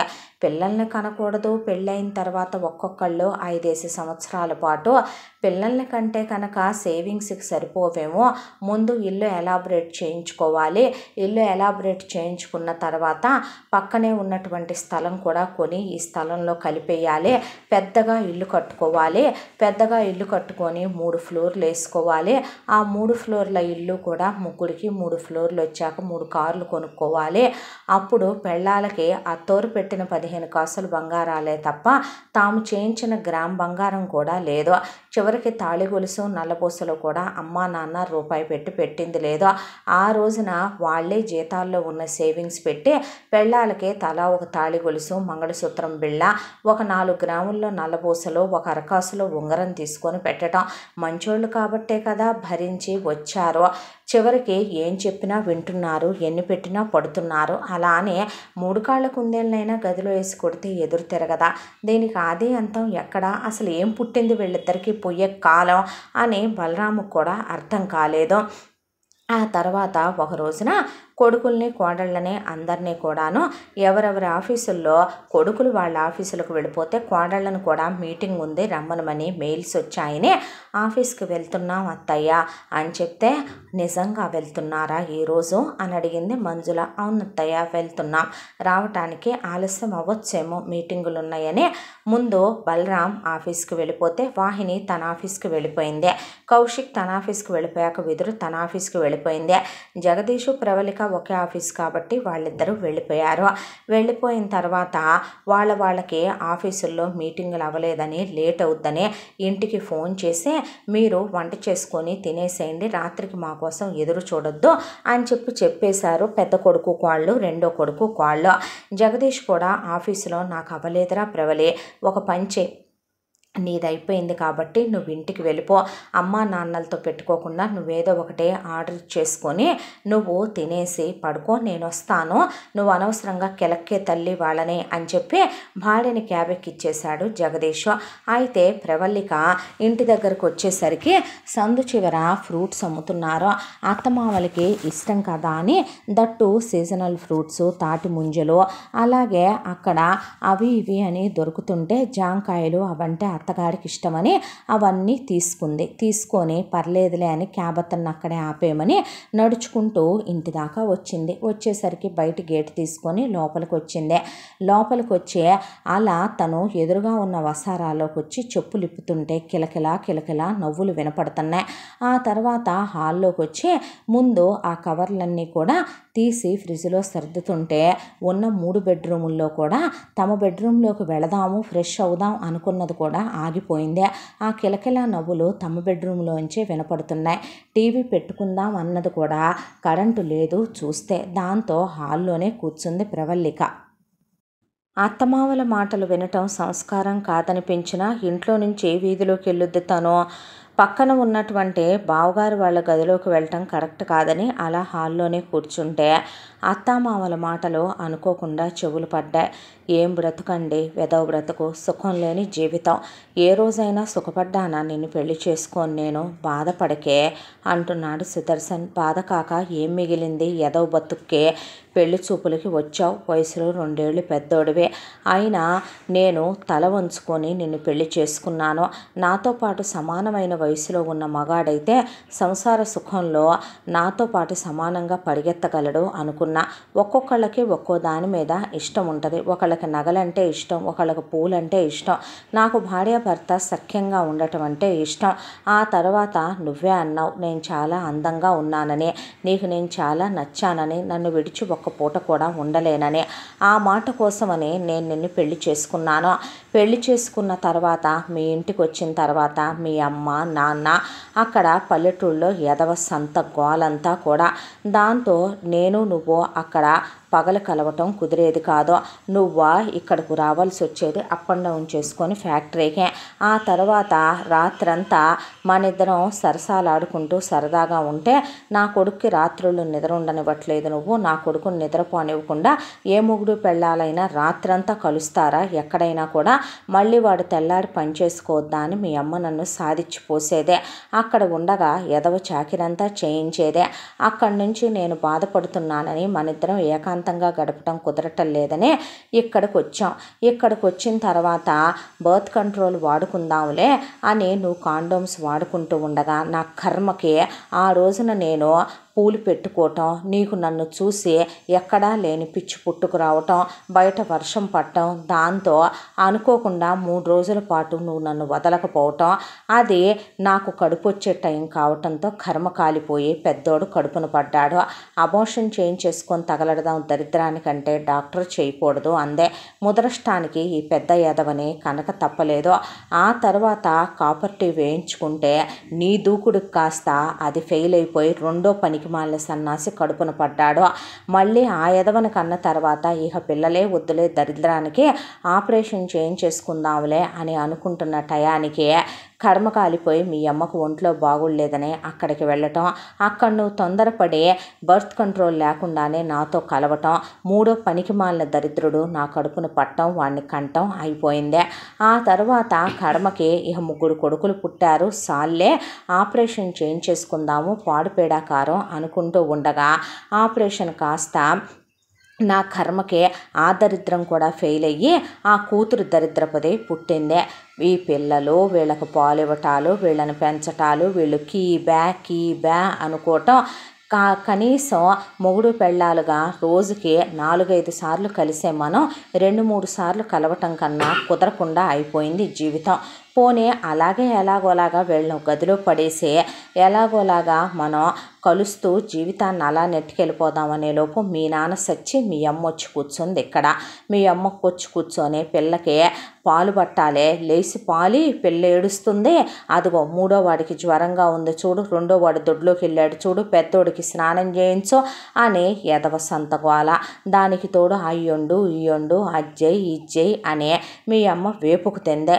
ఈలోపు పిల్లలు స్కూల్కి వెళ్ళిపోతున్నారు కదా అని నువ్వు మధ్యాహ్నం మనిద్దరం కలవటానికి ఆఫీసు నుంచి వస్తే పట్టపగలు కలవకూడదు, అసురు సంజి వేళ కలవకూడదు, రాత్రిపూటే మొగుడు పెళ్ళం కలవాలి, పిల్లల్ని అలా చిన్న వయసుల్లో వేరే గదుల్లో పడుకోబెట్టకూడదని ఎదవ గోల దీందే. ఎలాగోలాగా ఈ కొంప కొనుక్కున్నాములే, ఈ కొంపలో 3 బెడ్రూమ్లు వేయించుకున్నాము, ఒక ప్రశాంతత వచ్చిందిలే జీవితానికి, ఇకనైనా సరే ప్రశాంతంగా సుఖపడి సావచ్చులే అనుకుంటే పిల్లలు చదువులకు వచ్చారు. పిల్లలు చదువులకు వచ్చి స్కూల్కి వెళ్తున్న తర్వాత మనిద్దరం ఒక బెడ్రూమ్లో, కొడుకులు ముగ్గురు ఒక బెడ్రూమ్లో ఉంటే మీ అమ్మ ఒక బెడ్రూమ్లో ఉండేది. మీ అమ్మ గురక పెడుతుందని అమ్మను వదిలుండను నాన్న వదిలుండనని మన ఇద్దరి మధ్య పడుకోవటానికి వచ్చేది మన దరిద్రపు కూతురు. దాన్ని ఎలాగోలాగా కింద పడుకోబెడితే పైన మంచం కిర్రుమని ఎందుకంది, మీ ఇద్దరి మధ్య పడుకున్న నేను కిందకెందుకు వచ్చి పడుకున్నాననే ఆ ముదరష్టపతి ఎంతసేపటికి నిద్రపోయేది కాదు. అలా చివరికి దుప్పటి ముసుకేసుకొని కక్కుర్తి పడాల్సి వచ్చింది ఎదవ దరిద్ర బతుకు. ఆ తర్వాత పోనీ ఇహ మీ అమ్మన్న పోద్దా ఎప్పుడు పోద్దా అని దేవుడికి దండం పెట్టుకుంటే ఆ ముసలముండ కాస్త హరిమందే. అది పోయిన తర్వాత ఇక అలా పట్టుమని 1 సంవత్సరం సుఖపడ్డామో లేదో ఈలోపు పని పెట్టి నీ కూతురు కాస్త పెద్ద మనిషి అయి కూర్చుందే. పెద్ద మనిషి అయి కూర్చున్న తర్వాత ఇక నీ కూతురికి చూస్తే నీ కూతుర్ని వేరే గదిలో పడుకోబెట్టి ఒకవైపున దాన్ని గురించి చూసుకుంటా వీళ్ళకి క్యారియర్లని, వీళ్ళ పెంపకాలని, వీళ్ళ దరిద్రానికి వీళ్ళని స్కూళ్ళకు పంపటం అని, ఆ తర్వాత కాలేజీలకు పంపటం అని, జీవితంలో కొంతవరకు కూతురు ఒక బెడ్రూమ్లో, కొడుకులు ముగ్గురు ఒక బెడ్రూమ్లో, నువ్వు నేను ఒక బెడ్రూమ్లో ఉన్నంతకాలం నువ్వు మధ్యాహ్నం పూట వచ్చే సుఖపడుతూ రాత్రిపూట నీతో కలిసే అలా పౌర్ణమి రాత్రులు గడుపుతూ జీవితం సంతోషంగా గడిచిపోతుంది అనుకుంటూ ఉండగా వీళ్ళకు ఉద్యోగాలు వచ్చినాయి. రిటైర్మెంట్ తీసుకో మగడా అంటే పిల్లలు చదువులు అవ్వాలన్నావు, చదువులయ్యాక ఉద్యోగాలు రావాలన్నావు, ఉద్యోగాలు వచ్చాక కూతురు పెళ్ళి కావాలన్నావు. ఎలాగోలాగా ఆ దరిద్రపు దానికి వీళ్ళే పనికి మాల సంబంధాలు ఇక్కడ ఇచ్చి చేస్తే పద్దగా పుట్టింటి మీదకి వచ్చి పడుద్దని నేను అమెరికా సంబంధం చూసి ఇచ్చి చేసి తోలిపారేరా అంటే పెద్దోడు ఎంత ఎత్తున ఎగిరాడో, నువ్వేమన్నా ఆ జమీందారువా, నువ్వు ఈ మహారాజు కూతురువా, ఆ మహారాజు మనవరాలివా అని అడిగాడు నన్ను. కోట్లు సంపాదించలేదు అని అడిగాడు. ఎలాగో దానికి ఇక మొత్తానికి ఒకడు దొరికాడు, అమెరికా చేసుకొని ఆ దరిద్రం వదిలిపోయిందే. ఆ తర్వాత ఈ ఎదవలకి ఇప్పుడే పెళ్ళిళ్ళు కావలసి వచ్చినాయా, ఈ ఎదవలకి ఏమన్నా కొంపలారిపోయినాయా, అంత శారీరక సుఖాలు లేని ఉండలేకపోతున్నారా దరిద్రుల్లో. ఒకటి తర్వాత ఒకడు పెళ్ళాలని చేసుకొని కొంపలకి తీసుకొచ్చిన తర్వాత పెద్దోడు పెళ్లి చేసుకున్న తర్వాత మూడో వాడు ఒక బెడ్రూమ్లో ఉంటే నువ్వు నేను ఒక బెడ్రూమ్లో, పెద్ద కొడుకు పెద్ద కోళ్ళు ఒక బెడ్రూమ్లో ఉండి ఎలాగోలా మన సుఖానికి వాళ్ళు అడ్డం రావట్లేదులే అనుకున్నాను. ఈలోపు రెండో దరిద్రుడికి అంత కోరిక లాగలేదు కావాలా, అంత వాడికి వయసు పొడిచిపెట్టింది కావాలి వాడిని. వాడు అప్పటికప్పుడు వెళ్ళి మ్యాట్రిమోనీలో ఇచ్చుకొని రెండో దాన్ని చేసుకొని తీసుకొచ్చాడు. నువ్వు నేను ఒక బెడ్రూమ్లో, పెద్దోడు పెద్దది ఒక బెడ్రూమ్లో, రెండోదే ఒక బెడ్రూమ్లో ఉన్న మూడోవాడు హాల్లో పడి తగలాడతాళ్లే, ఒక 10 ఏళ్ల దాకా కంగారేముందంట, మూడోవాడు పెళ్లి చేసుకోళ్లే అనుకొని అప్పటికి సుఖంగానే ఉన్నాం. రెండో కోళ్ళు వచ్చిన తర్వాత అబ్బో ఇంకేముంది, నేను ఒక రంభని వలిచాను, నేను ఒక రంభని ప్రేమించాను, రాజు మెచ్చిందే రంభ అని మొత్తానికి మూడో సుందరుడు ఒక సుందరాంగిని చేసుకొని సుందరి నీవు సుందరుడేను సంగమమే ఒక యోగం అని కొంపలాడిపోయినట్టు ఆ ప్రవల్లికని పెళ్లి చేసుకొని తీసుకొచ్చాడు. ఉన్నది 3 బెడ్రూముల దరిద్రపు కొంప. ఆ కొంపలో ముగ్గురు 3 బెడ్రూముల్ని ఆక్యుపై చేసేశారు. పెళ్ళిళ్ళు అయినీగా వేరు కాపురాలు పెట్టుకొని సావచ్చుగా, మొగుడు పెళ్ళాలు ఉద్యోగాలు చేసుకొని సస్తున్నారుగా, మనకి నెలకి తలా ఒక 20,000 30,000 ఇస్తే సుఖపడతాంగా, పగలు రాత్రి తేడా తెలియకుండా గడపాలనుకున్నాం ఒకప్పుడు మనిద్దరం. ఈ దరిద్రపు మందతో అది మనకి ఎలాగో కుదరలేదుగా. పెద్దోడు చాలా తెలివిగా వచ్చి కూర్చొని హాల్లో ఫోల్డబుల్ మంచాలు తెచ్చాను, ఓ పక్కకేస్తున్నాను, మీకోసం కూలర్ కొన్నానని ముదరష్టపు ముండా కొడుకు అంటే అన్నానంటాడు. 3 గదుల్లో ఏసీలు పెట్టుకొని వీళ్ళు పెళ్ళాలతో కులుకుతా సరసాలాడతా ప్రతి రాత్రి సరిగంగ స్నానాలు చేసి వీళ్ళు మాత్రం వీళ్ళ పెళ్ళాలతో మోజుతేరా కులుకుతారు. నువ్వు నేను మాత్రం ఇంకేముందే, జీవితం అయిపోయింది, రాలిపోయే పువ్వా నీకు రాగాలెందుకే, వాలిపోయే పొద్దా నీకు వర్ణాలు ఎందుకే అని, ఇంకేముందమ్మా వయసు అయిపోయింది, కాటికి కాళ్ళు చాపుకున్నామని మన కోరికలు అణుసుకొని మన కోరికలను అనగదొక్కుకొని వీళ్ళు తిన్నట్టు మనం ఉప్పు కారాలు తింటల్లా, వీళ్ళు తిన్నట్టు మనం మసాలాలు తింటల్లా, వీళ్ళకి కలిగినట్టు మన కోరికలు కలగవాయ మరే. అందుకని మనం హాల్లో అన్నీ ముడుచుకొని ముసుకేసుకొని మూలకు పడుకోవాలని తీర్మానం చేశాడు నీ పెద్ద కొడుకు. పోనీ అక్కడికి దరిద్రపు మంద ఆఫీసులకి తగలడుతున్నారులే, నా మాటిని నువ్వు రిటైర్మెంట్ తీసుకున్నావు, మధ్యాహ్నం అంతా సుఖపడుతున్నాము, ఇద్దరము రోజుకి ఒక గదిలో మన ఇష్టం వచ్చినట్టు గడుపుతున్నాము, సాయంత్రానికి దరిద్రపు మంద కొంపకు తగలడుతున్నారులే అని అనుకుంటే ఈ 3 ముద్రష్టపై వర్క్ ఫ్రమ్ హోమ్ పెట్టుకొని కొంపలో ఉండటం మొదలుపెట్టినాయి. పొద్దుననంగా లాగిన్లు అవుతున్నామని ఆ గదుల్లో పడి సస్తాయి. ఆ గదుల్లో ఉండంగా మనం హాల్లో ఏం చేసుకొని సస్తామో. ఈ పొద్దున్న నుంచి సాయంత్రం దాకా బాగానే ఉద్యోగాల వంక పెట్టుకొని కొంపల్లో ఉంటా, రెస్టులు తీసుకుంటా, నచ్చిని తింటా, దున్నపోతుల్లాగా ఈ సంపాదన మీద సంపాదించుకుంటా మొగుళ్ళు వచ్చే టయానికి ఒక్కొక్కటి ముస్తాబయ్యి రెడీగా ఉంటాయి. ఒక్కోడు ల్యాప్టాప్ బ్యాగుల్లో పూలు పెట్టుకొని పెళ్ళాల కోసం హల్వాలు తీసుకొని బాగానే వస్తారు సన్నాసులు. ఆ తర్వాత ఎవడి గదుల్లోకి వాడెళ్ళి ఓ సరసాలు, ఇకలు, పకపకలు, కులకటాలు, ఎదవన్నారు ఎదవలు. వీళ్ళ వరకు వీళ్ళు బాగానే బర్త్ కంట్రోల్ వాడుకొని పిల్లలు లేకుండా చేసుకొని సుఖపడుతున్నారు. ఆ మాత్రం ఇది మనకి చేతగాకేగా ఈ దరిద్రపు మందన కందే.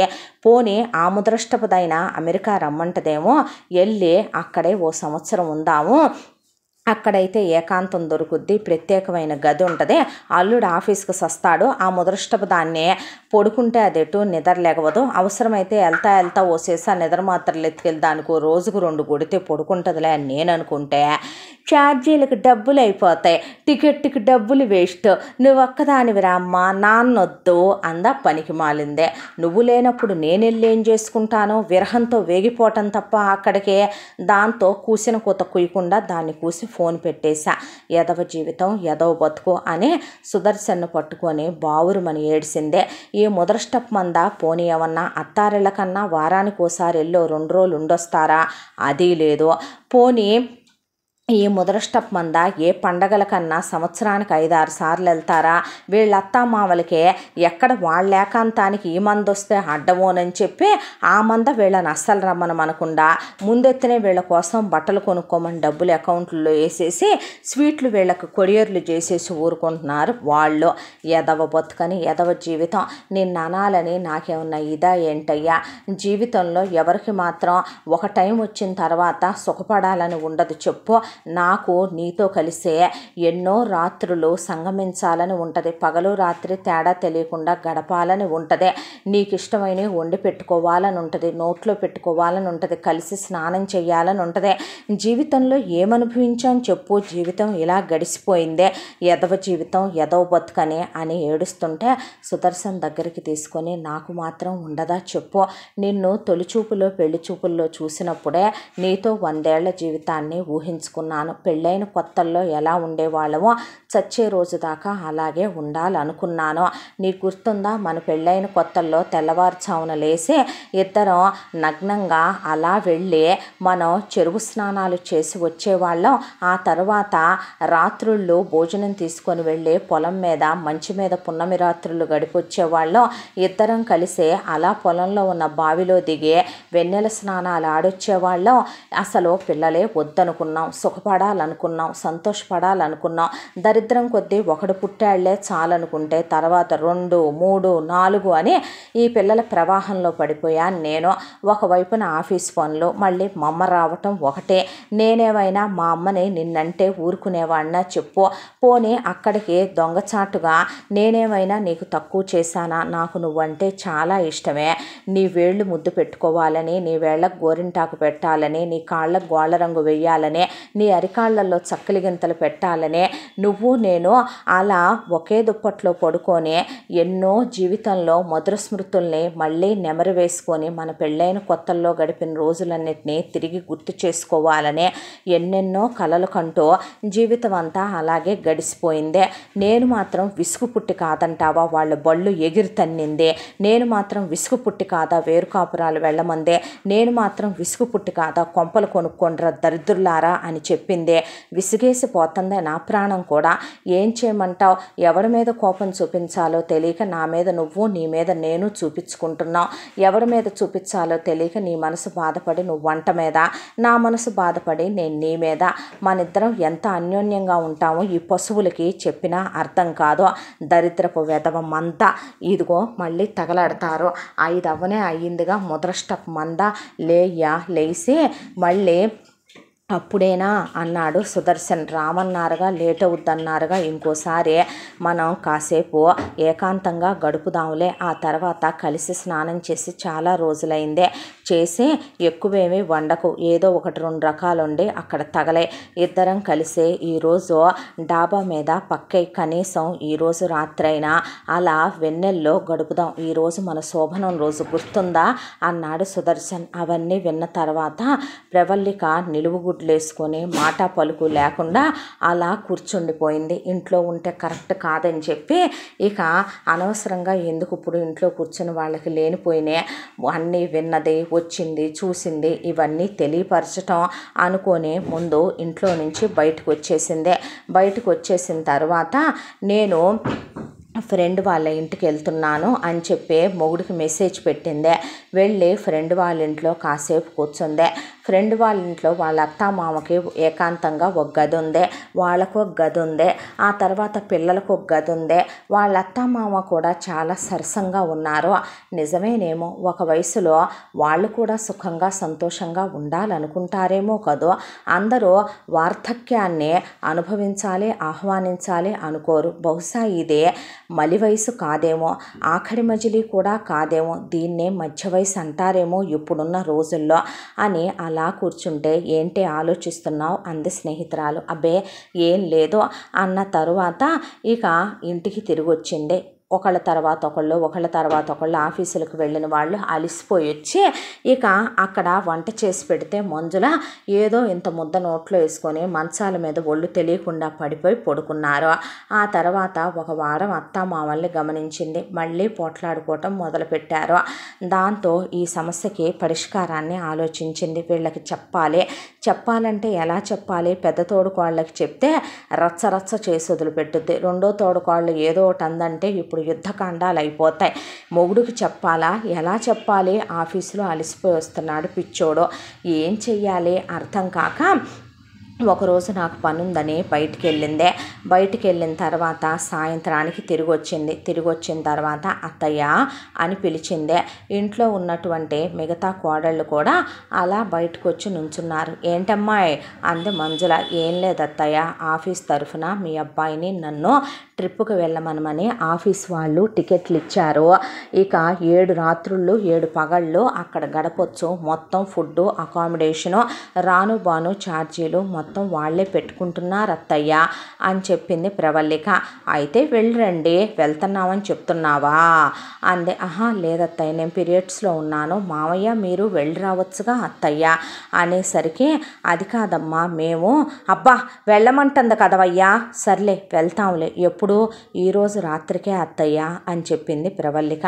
టక అత్త రింగుబండి తిరిగినట్టు తిరిగి గబగబా అమ్మాయి మీకోసం అని అని చెప్పి మీరు ఏమీ కష్టపడొద్దు, ఫ్రిడ్జ్లో ఇదిగో పొడులు పెట్టా, అలాగే పచ్చళ్ళు రెడీగా పెట్టాను, అలాగే మసాలాలు వేసేసి పెట్టాను, మామయ్య చేత కూరగాయలు తెప్పించి సర్దేశా, ఫ్రూట్స్ తెప్పించి సర్దేశా, అలాగే ఇదిగో మీకోసం దోశ పిండి, ఇడ్లీ పిండి, పూరి పిండి, చపాతీలు కాల్చేసి పెట్టేశా, మీరు జస్ట్ అట్లా వేడి చేసుకోండి చాలు, ఏదైనా కావాలంటే 4 గింజలు బియ్యం కుక్కర్ పెట్టుకోండి, మీరు వెళ్ళండి అత్తయ్య మేము చూసుకుంటాంలే అంది ప్రవల్లిక. టక్మని బయలుదేరి ఇద్దరు మాయమైపోయారు. ఖర్చులకు ఉంచండి వెళ్లే ముందు అత్తమామ చేతిలో ఒక 20,000 పెడితే అది కాదమ్మా అని సుదర్శన్ అంటే అబ్బా తీసుకో, ఏమన్నా కొనుక్కొస్తామేమో వచ్చేటప్పుడు అని ఇస్తుందిలే అని తీసుకొని మంజుల పర్సులో పెట్టుకొని జాకెట్లో పెట్టేసుకుందే. కోడళ్ళు నిర్ఘాంతపోయి అలాగే చూస్తున్నారు. పెద్దమ్మాయి రెండో అమ్మాయి. ఆ తర్వాత వెళ్ళిపోయారు.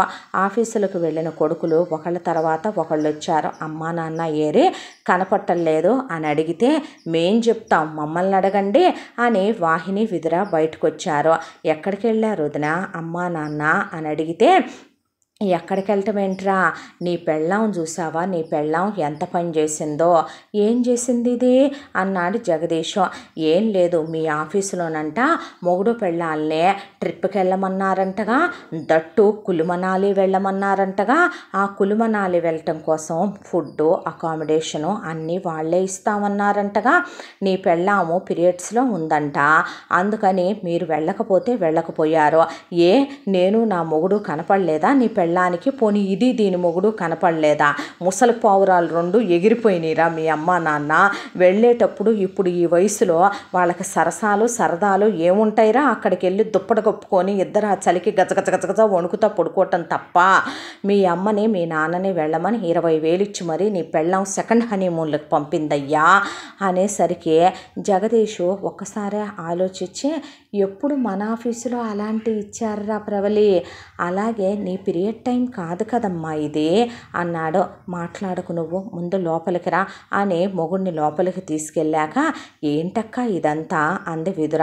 నాకు అర్థమై సచ్చిందా, పద ఏదో ఒకటి స్నాక్స్ వేసుకుందాం అని వాహిని విదుర కలిసి టక్కుమని 5 నిమిషాల్లో స్నాక్స్ ప్రిపేర్ చేసుకుని వాళ్ళకు కూడా ఇద్దాం పదమనమని వాహిని విదుర కలిసి వచ్చేసరికి కిటికీలో నుంచే ఏంట్రా ఇదంతా అని జగదీష్ అంటే అసలు ఏం జరిగిందో తెలుసా నీకు అని ప్రవల్లిక మీ అమ్మా నాన్నల గురించి నీకు విషయం చెప్పాలి అనేసరికి బలరాం కౌశిక్ ఇట్రండి అని పిలిచి మీ అమ్మా నాన్నల గురించి అంట. ఏంటో చెప్తుంది అది విందాం రండ్రా అని పిలిచింది వాహిని. దాంతో వాళ్ళు కూడా వచ్చేసరికి అత్తయ్య మామయ్య ఎందుకు గొడవ పడుతున్నారో ఎందుకు అలా ఉంటున్నారో తెలుసా మీకు అని అడిగింది. అడిగితే ఏం జరిగింది అన్నాడు జగదీష్. దాంతో పిన్ టు పిన్ను ఆ రోజు తను వచ్చినప్పుడు అత్త మామ మాట్లాడుకున్న విషయాలు. అత్తయ్య మామయ్య ఎంత బాధపడ్డారో తెలుసా, అందరు కొడుకులు అమ్మా నాన్నల్ని సంవత్సరానికి ఒకసారి హనీమూన్కి పంపుతున్నారు, తీర్థయాత్రల పేరుతో వెళ్ళి ఏకాంతంగా గడిపిరమ్మని పంపుతున్నారు. ఈ దరిద్రులు వాటికి కూడా పంపట్లేదు. పెళ్ళైన తర్వాత మరీ పనికిమాలిన సన్నాసుల్లో తయారయ్యారు. ఉద్యోగాలు వచ్చిన తర్వాత తలా ఒకడు టికెట్లు తెచ్చి మీరు ఆ ట్రిప్కి వెళ్ళండి, గోవా వెళ్ళండి, ఊటీ వెళ్ళండి, కొడైకెనాల్ వెళ్ళండి అంటారేమో అనుకుంటే ఒక్కోడు నాకేమో ఒక 200 రూపాయలు చీర, నీకేమో ఒక 300 రూపాయలు పెట్టి ఒక షర్టు కొనుక్కొచ్చి ఇచ్చాడు పెద్దోడు. ఇక రెండో వాడి సంగతికి వస్తే నాకు ఒక 1 కిలో స్వీట్లు, నీకేమో ఒక 1000 రూపాయలు వాచి తెచ్చాడు రెండో దరిద్రుడు. మూడో వాడి సంగతికి వస్తే అబ్బో వాడేమో నీకు డబ్బులు దాచుకునే ఒక వ్యాలెట్, నాకు జత చెప్పులు కొనుక్కొచ్చి ఒక సెంటు బాటిల్ కొనుక్కొచ్చి ఇచ్చాడు వాడు. పరమ సన్నాసుల్ని దరిద్రుల్ని కన్నాం. అది అమెరికాలో ఉంటుందంటే ఆ పనికి మాలింది ఏ రోజు అక్కడి నుంచి కనీసం ఉప్పేసిన గోంగూర కూడా పంపిన పాపాన పోలేదు అది అని మొత్తం చెప్పుకొచ్చి ఆడపడుచు గురించి కూడా ఇలా అన్నారని చెప్పుకొచ్చిందే. దాంతో ఏమిటి అని తలుపులు తోసుకొని నలుగురు లోపలికి వచ్చారు. వచ్చేసరికి అక్క నెమ్మదించు అంది ప్రవల్లిక. ఏంటే నెమ్మదించేది అర్థం కాలేదు.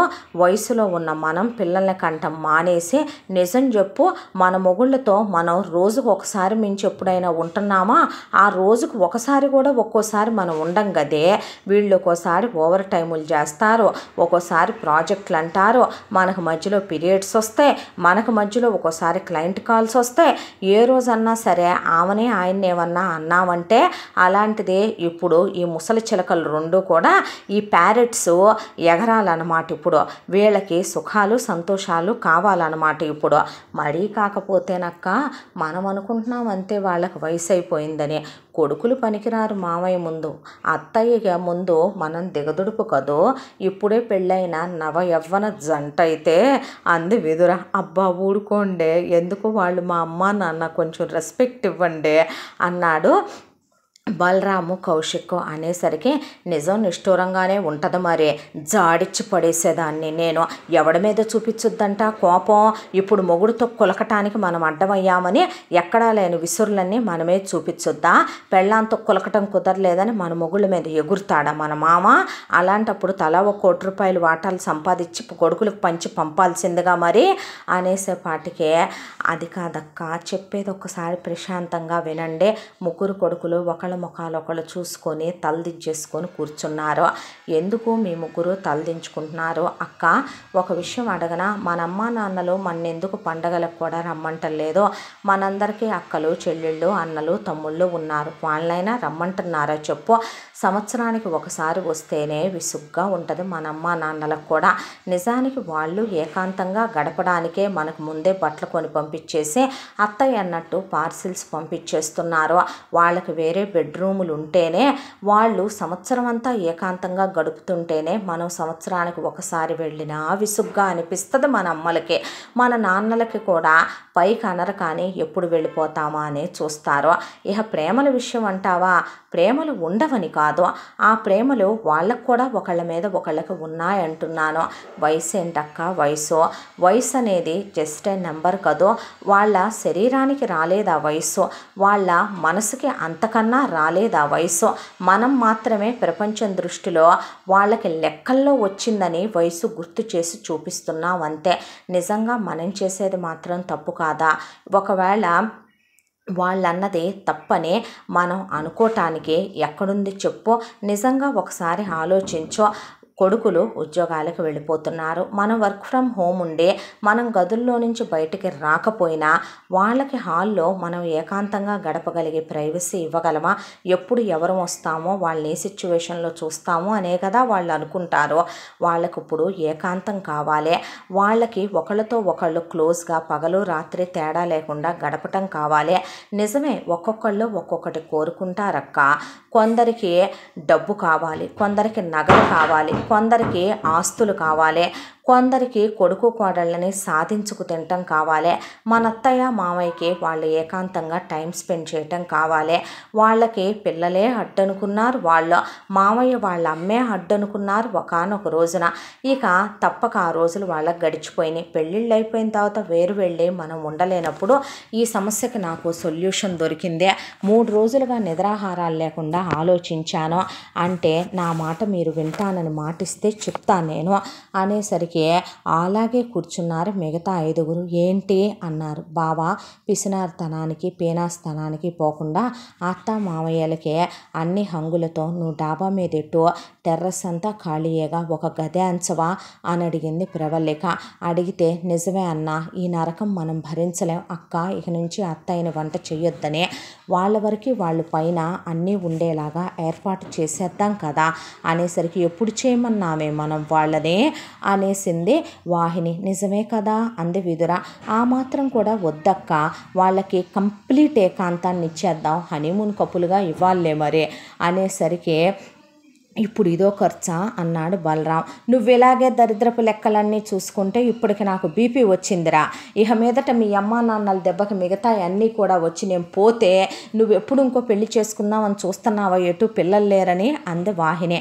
నిజమే కదా, మీ అమ్మా నాన్న పెట్టే నరకాలు తట్టుకోలేక మేము నిద్రలు పోలేక ఉద్యోగాలు చేసుకోలేక పిచ్చెక్కి కొట్టుకోవటం కన్నా మహానుభావులారా ఆ నిర్ణయం తీసుకోండి అంటే వినే అన్నాడు జగదీష్. ఆ తర్వాత వెళ్ళిన వాళ్ళు ట్రిప్ ట్రిప్ కంప్లీట్ అయి వచ్చేలోపు బలరాం ఎలాగైతేనేమి ఏడుస్తూ మొత్తానికి పైన గది అంచడానికి ఇంతవరకు దాసిన సేవింగ్స్లో నుంచి డబ్బులు తీసి పని కూడా మొదలుపెట్టిచ్చేశాడు పైన. దాంతో ఏంట్రా పైన పనులు జరుగుతున్నాయి అని అడిగితే అయ్యాక చెప్తాంలే అన్నారు కొడుకులు కోడళ్ళు. ఆ తర్వాత చాలా ఫాస్ట్గా చేయించింది ప్రవల్లిక పైన గది పని.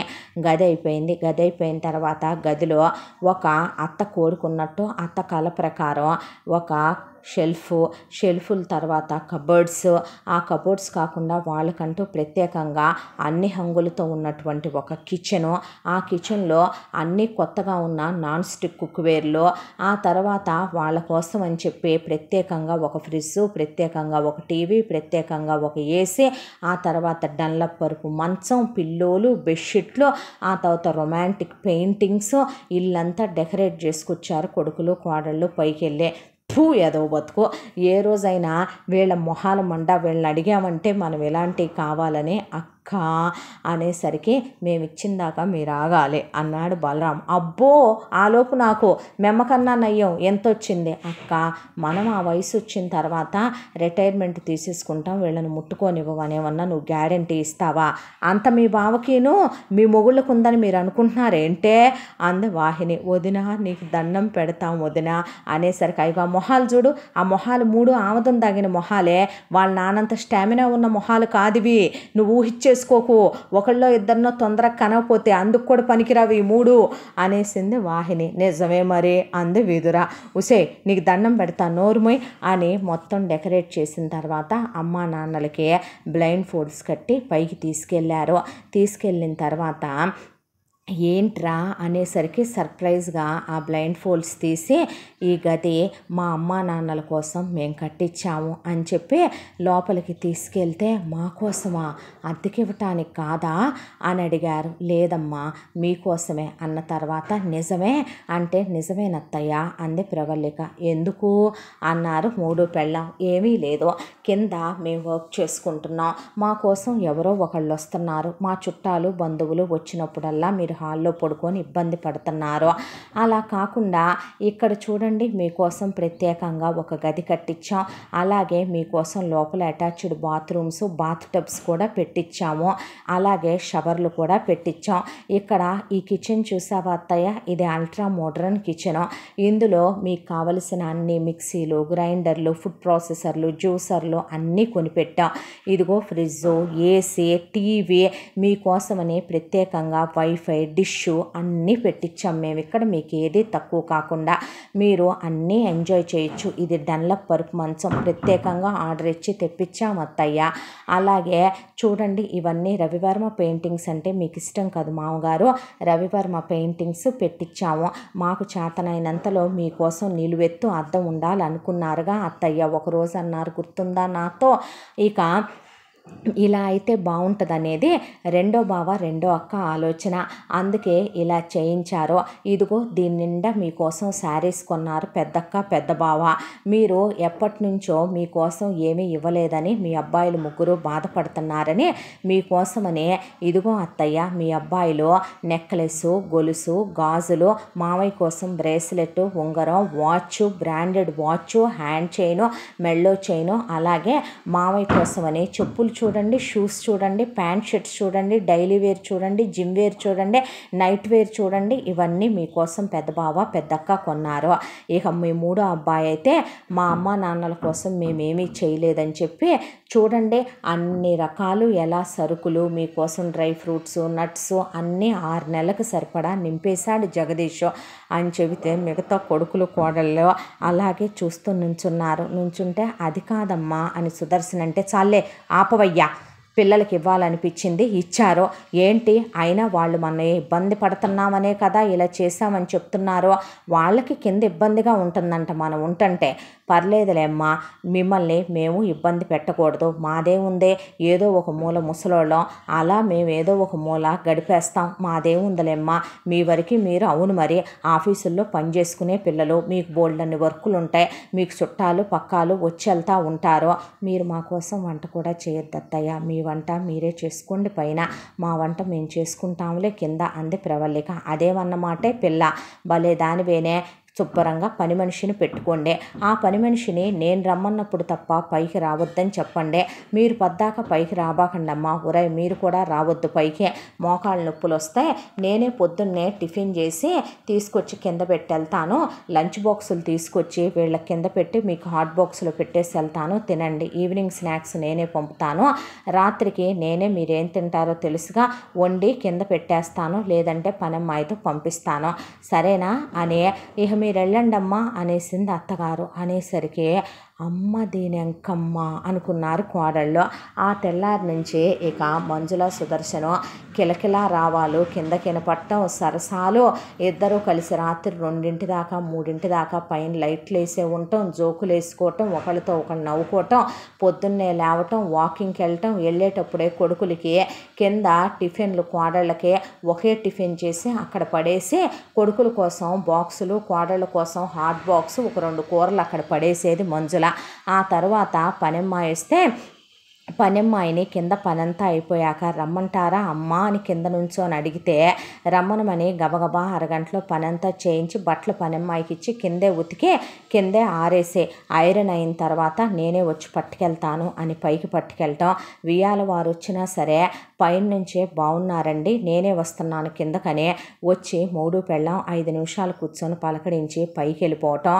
ఇలా హ్యాపీగా వాళ్ళు మళ్ళీ ప్రతిరోజు వాళ్ళు ఎలాగైతే గడపాలనుకున్నారో అలా వాళ్ళు ప్రతి రాత్రి వసంత రాత్రిరా ప్రతిరోజు వాళ్ళు గడపాలనుకున్న సుఖ సంతోషాలతో గడుపుకుంటూ హ్యాపీగా ఉంటే మామ అత్త కోసం అని చెప్పి ఉయ్యాల కొనుక్కొచ్చాడు. ఇద్దరు కలిసి ఒకళ్ళ నోట్లో ఒకళ్ళు భోజనం పెట్టుకోవటం, మామగారు అత్తగారికి నెయిల్ పాలిష్ వేయటం, గోరింటాకులు పెట్టుకోవటం, ఇద్దరు జోకులు వేసుకోవటం, అత్త మామ కలిసి గుడికి వెళ్ళి రావటం. అబ్బబ్బో అక్కడ ఇక వాళ్ళ కోసం వాళ్ళకిష్టమైనవి వండుకొని అయ్యే వీళ్ళ కోసం కిందకు పంపించేది మంజుల. ఏమీ మాట్లాడకుండా కొడుకులు కోడళ్ళు నోరెత్తకుండా ఊరుకునేవాళ్ళు. ఇలా కొన్ని సంవత్సరాలు గడిచిపోయింది. కూతురు ప్రసవించడం కూడా అయిపోయింది. మంచిది అనేసి ఫోన్ పెట్టేసింది మంజుల. పద్దాకు ఫోన్ చేయబాకు పళ్ళు రాలిపోతాయి అని చెప్పింది కూతురికి. ఆ తర్వాత బలరాం ఏదైతే అనుకున్నాడో తన కల ప్రకారం 6గురికి ప్రమోషన్లు వచ్చినాయి, కాస్త జీతం పెరిగింది. రూపాయి కూడబెట్టి పక్కనున్న స్థలం కూడా కొనేసి ఈ స్థలంలో కలిపి ముందు అద్దెంట్లోకి మారి ఆ తర్వాత ముందు తను అనుకున్న ప్రకారం 3 ఫ్లోర్లు ఇల్లు వేయించి ఆ అమ్మ నాన్నల కోసం పైన ఒక పెంట్ హౌస్ కూడా ముందెత్తున ప్లాన్ చేయించి ఏం చేశాడో లిఫ్ట్ పెట్టించేశాడో. ఆ తర్వాత ఎవరిళ్లలో వాళ్ళు గృహప్రవేశం చేసుకొని వెళ్ళిపోయాక వీళ్ళ ముగ్గురు కారు కొనుక్కుంటే అమ్మా నాన్న ఊరుకుంటారా, వాళ్ళ కోసం కూడా ఒక స్కూటీ ఒక కారు కొని గిఫ్ట్ చేశారు. ఆ తర్వాత ఎప్పట్లాగానే రోజులు ప్రశాంతపడగా ఇక బలరాం వాహినికి ఒక బాబు చాలని ఒకళ్ళతో సరిపెట్టుకున్నారు. కౌశిక్ విదురుకి ఒక పాప పుట్టింది.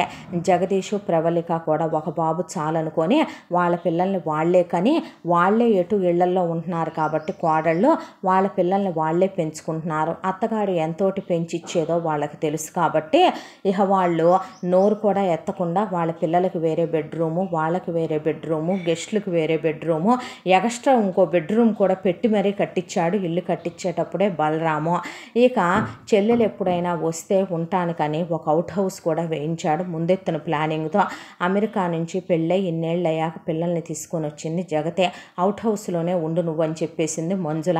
అమ్మేంట్రా ఎలా తయారైంది అనేసరికి జరిగిందంతా విని సురేష్ నిజమేగా, దీనికి మాత్రం తక్కువ ఏంటి, ఇది మాత్రం ఆ లక్షణాలు కాదా పుణికిపుచ్చుకొని పుట్టింది అని మనసులో అనుకొని మీ అమ్మగారికి పోలికే కదే నువ్వు కూడాను అనేసేపాటికి చాలే ఊరుకో పద అవుట్ హౌస్లో కంట అంది జగతే. అంతేనమ్మా యథా తల్లి తథా బిడ్డ అనేసుకున్నారు వదినలో.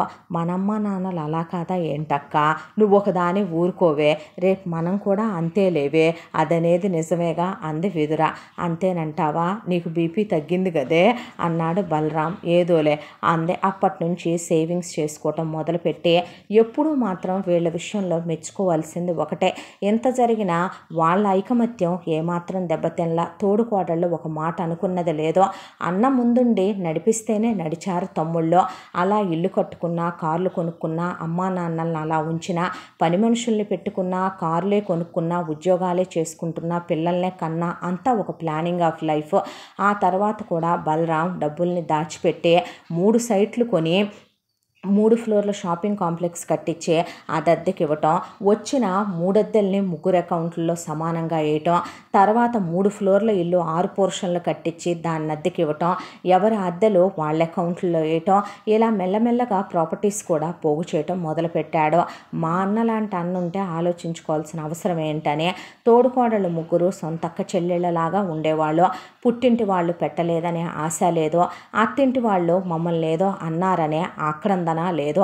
ఆడపడుచు వచ్చినప్పుడు బట్టలు కొని వాళ్ళ డబ్బుల్లో నుంచే ఉన్నన్ని రోజులు సంతోషంగా చూసి పంపించేసేవాళ్ళు తప్ప ఆడపడుచు వీళ్ళని ఒక మాట అంటాం కానీ వీళ్ళు జగతిని మాకు అమెరికా నుంచి నువ్వు అయితేలేదు ఈతేలేదు అంటాం కానీ ఆ అలవాటు కూడా అన్నా వదినలకి లేదు. సురేష్ చాలా మంచోడు. అలాంటి అబ్బాయి అల్లుడుగా రావటం వరమనే అనుకున్నారు. వచ్చేటప్పుడు తనే షాపింగ్ చేసుకుని బలరాం వాళ్ళకి, కౌశిక్ వాళ్ళకి, జగదీష్ వాళ్ళకి, పిల్లలకి అన్నీ కొని తెచ్చేవాడు. వచ్చేదే 2-3 ఏళ్ళకు ఒకసారే. ఆప్యాయంగా అనురాగంగా గడిపి వెళ్ళే అయిన వాళ్ళు తమ అమ్మ నాన్నలెంతో తమ అక్క చెల్లెళ్ళెంతో అంతే అనుకునే తత్వం సురేష్దే. ఇలా వీళ్ళ జీవితాలు మొత్తానికి అత్తమామలకు గది కట్టించడంతో ప్రశాంతపడి ప్రశాంతంగా ఈ నావ అలా సముద్రంలో ప్రశాంతంగా సంసార సాగరంలో అలా మొత్తానికి ఏ ఒడిదుడుకులు లేకుండా సాగిపోతోంది. ఇంతటితో ఈ కథ సమాప్తం. మళ్ళీ మరొక మంచి కథతో కలుసుకుందాం. తప్పకుండా మన ఛానల్ని లైక్ చేయండి, షేర్ చేయండి, సబ్స్క్రైబ్ చేయండి, బెల్ ఐకాన్ క్లిక్ చేసి ఆల్ అనే బటన్ ప్రెస్ చేయడం మర్చిపోకండి. ఈ కథను మనకు అందించిన కథా రచయిత్రి జి యామిని శ్రీనివాస్ గారు. Thank you.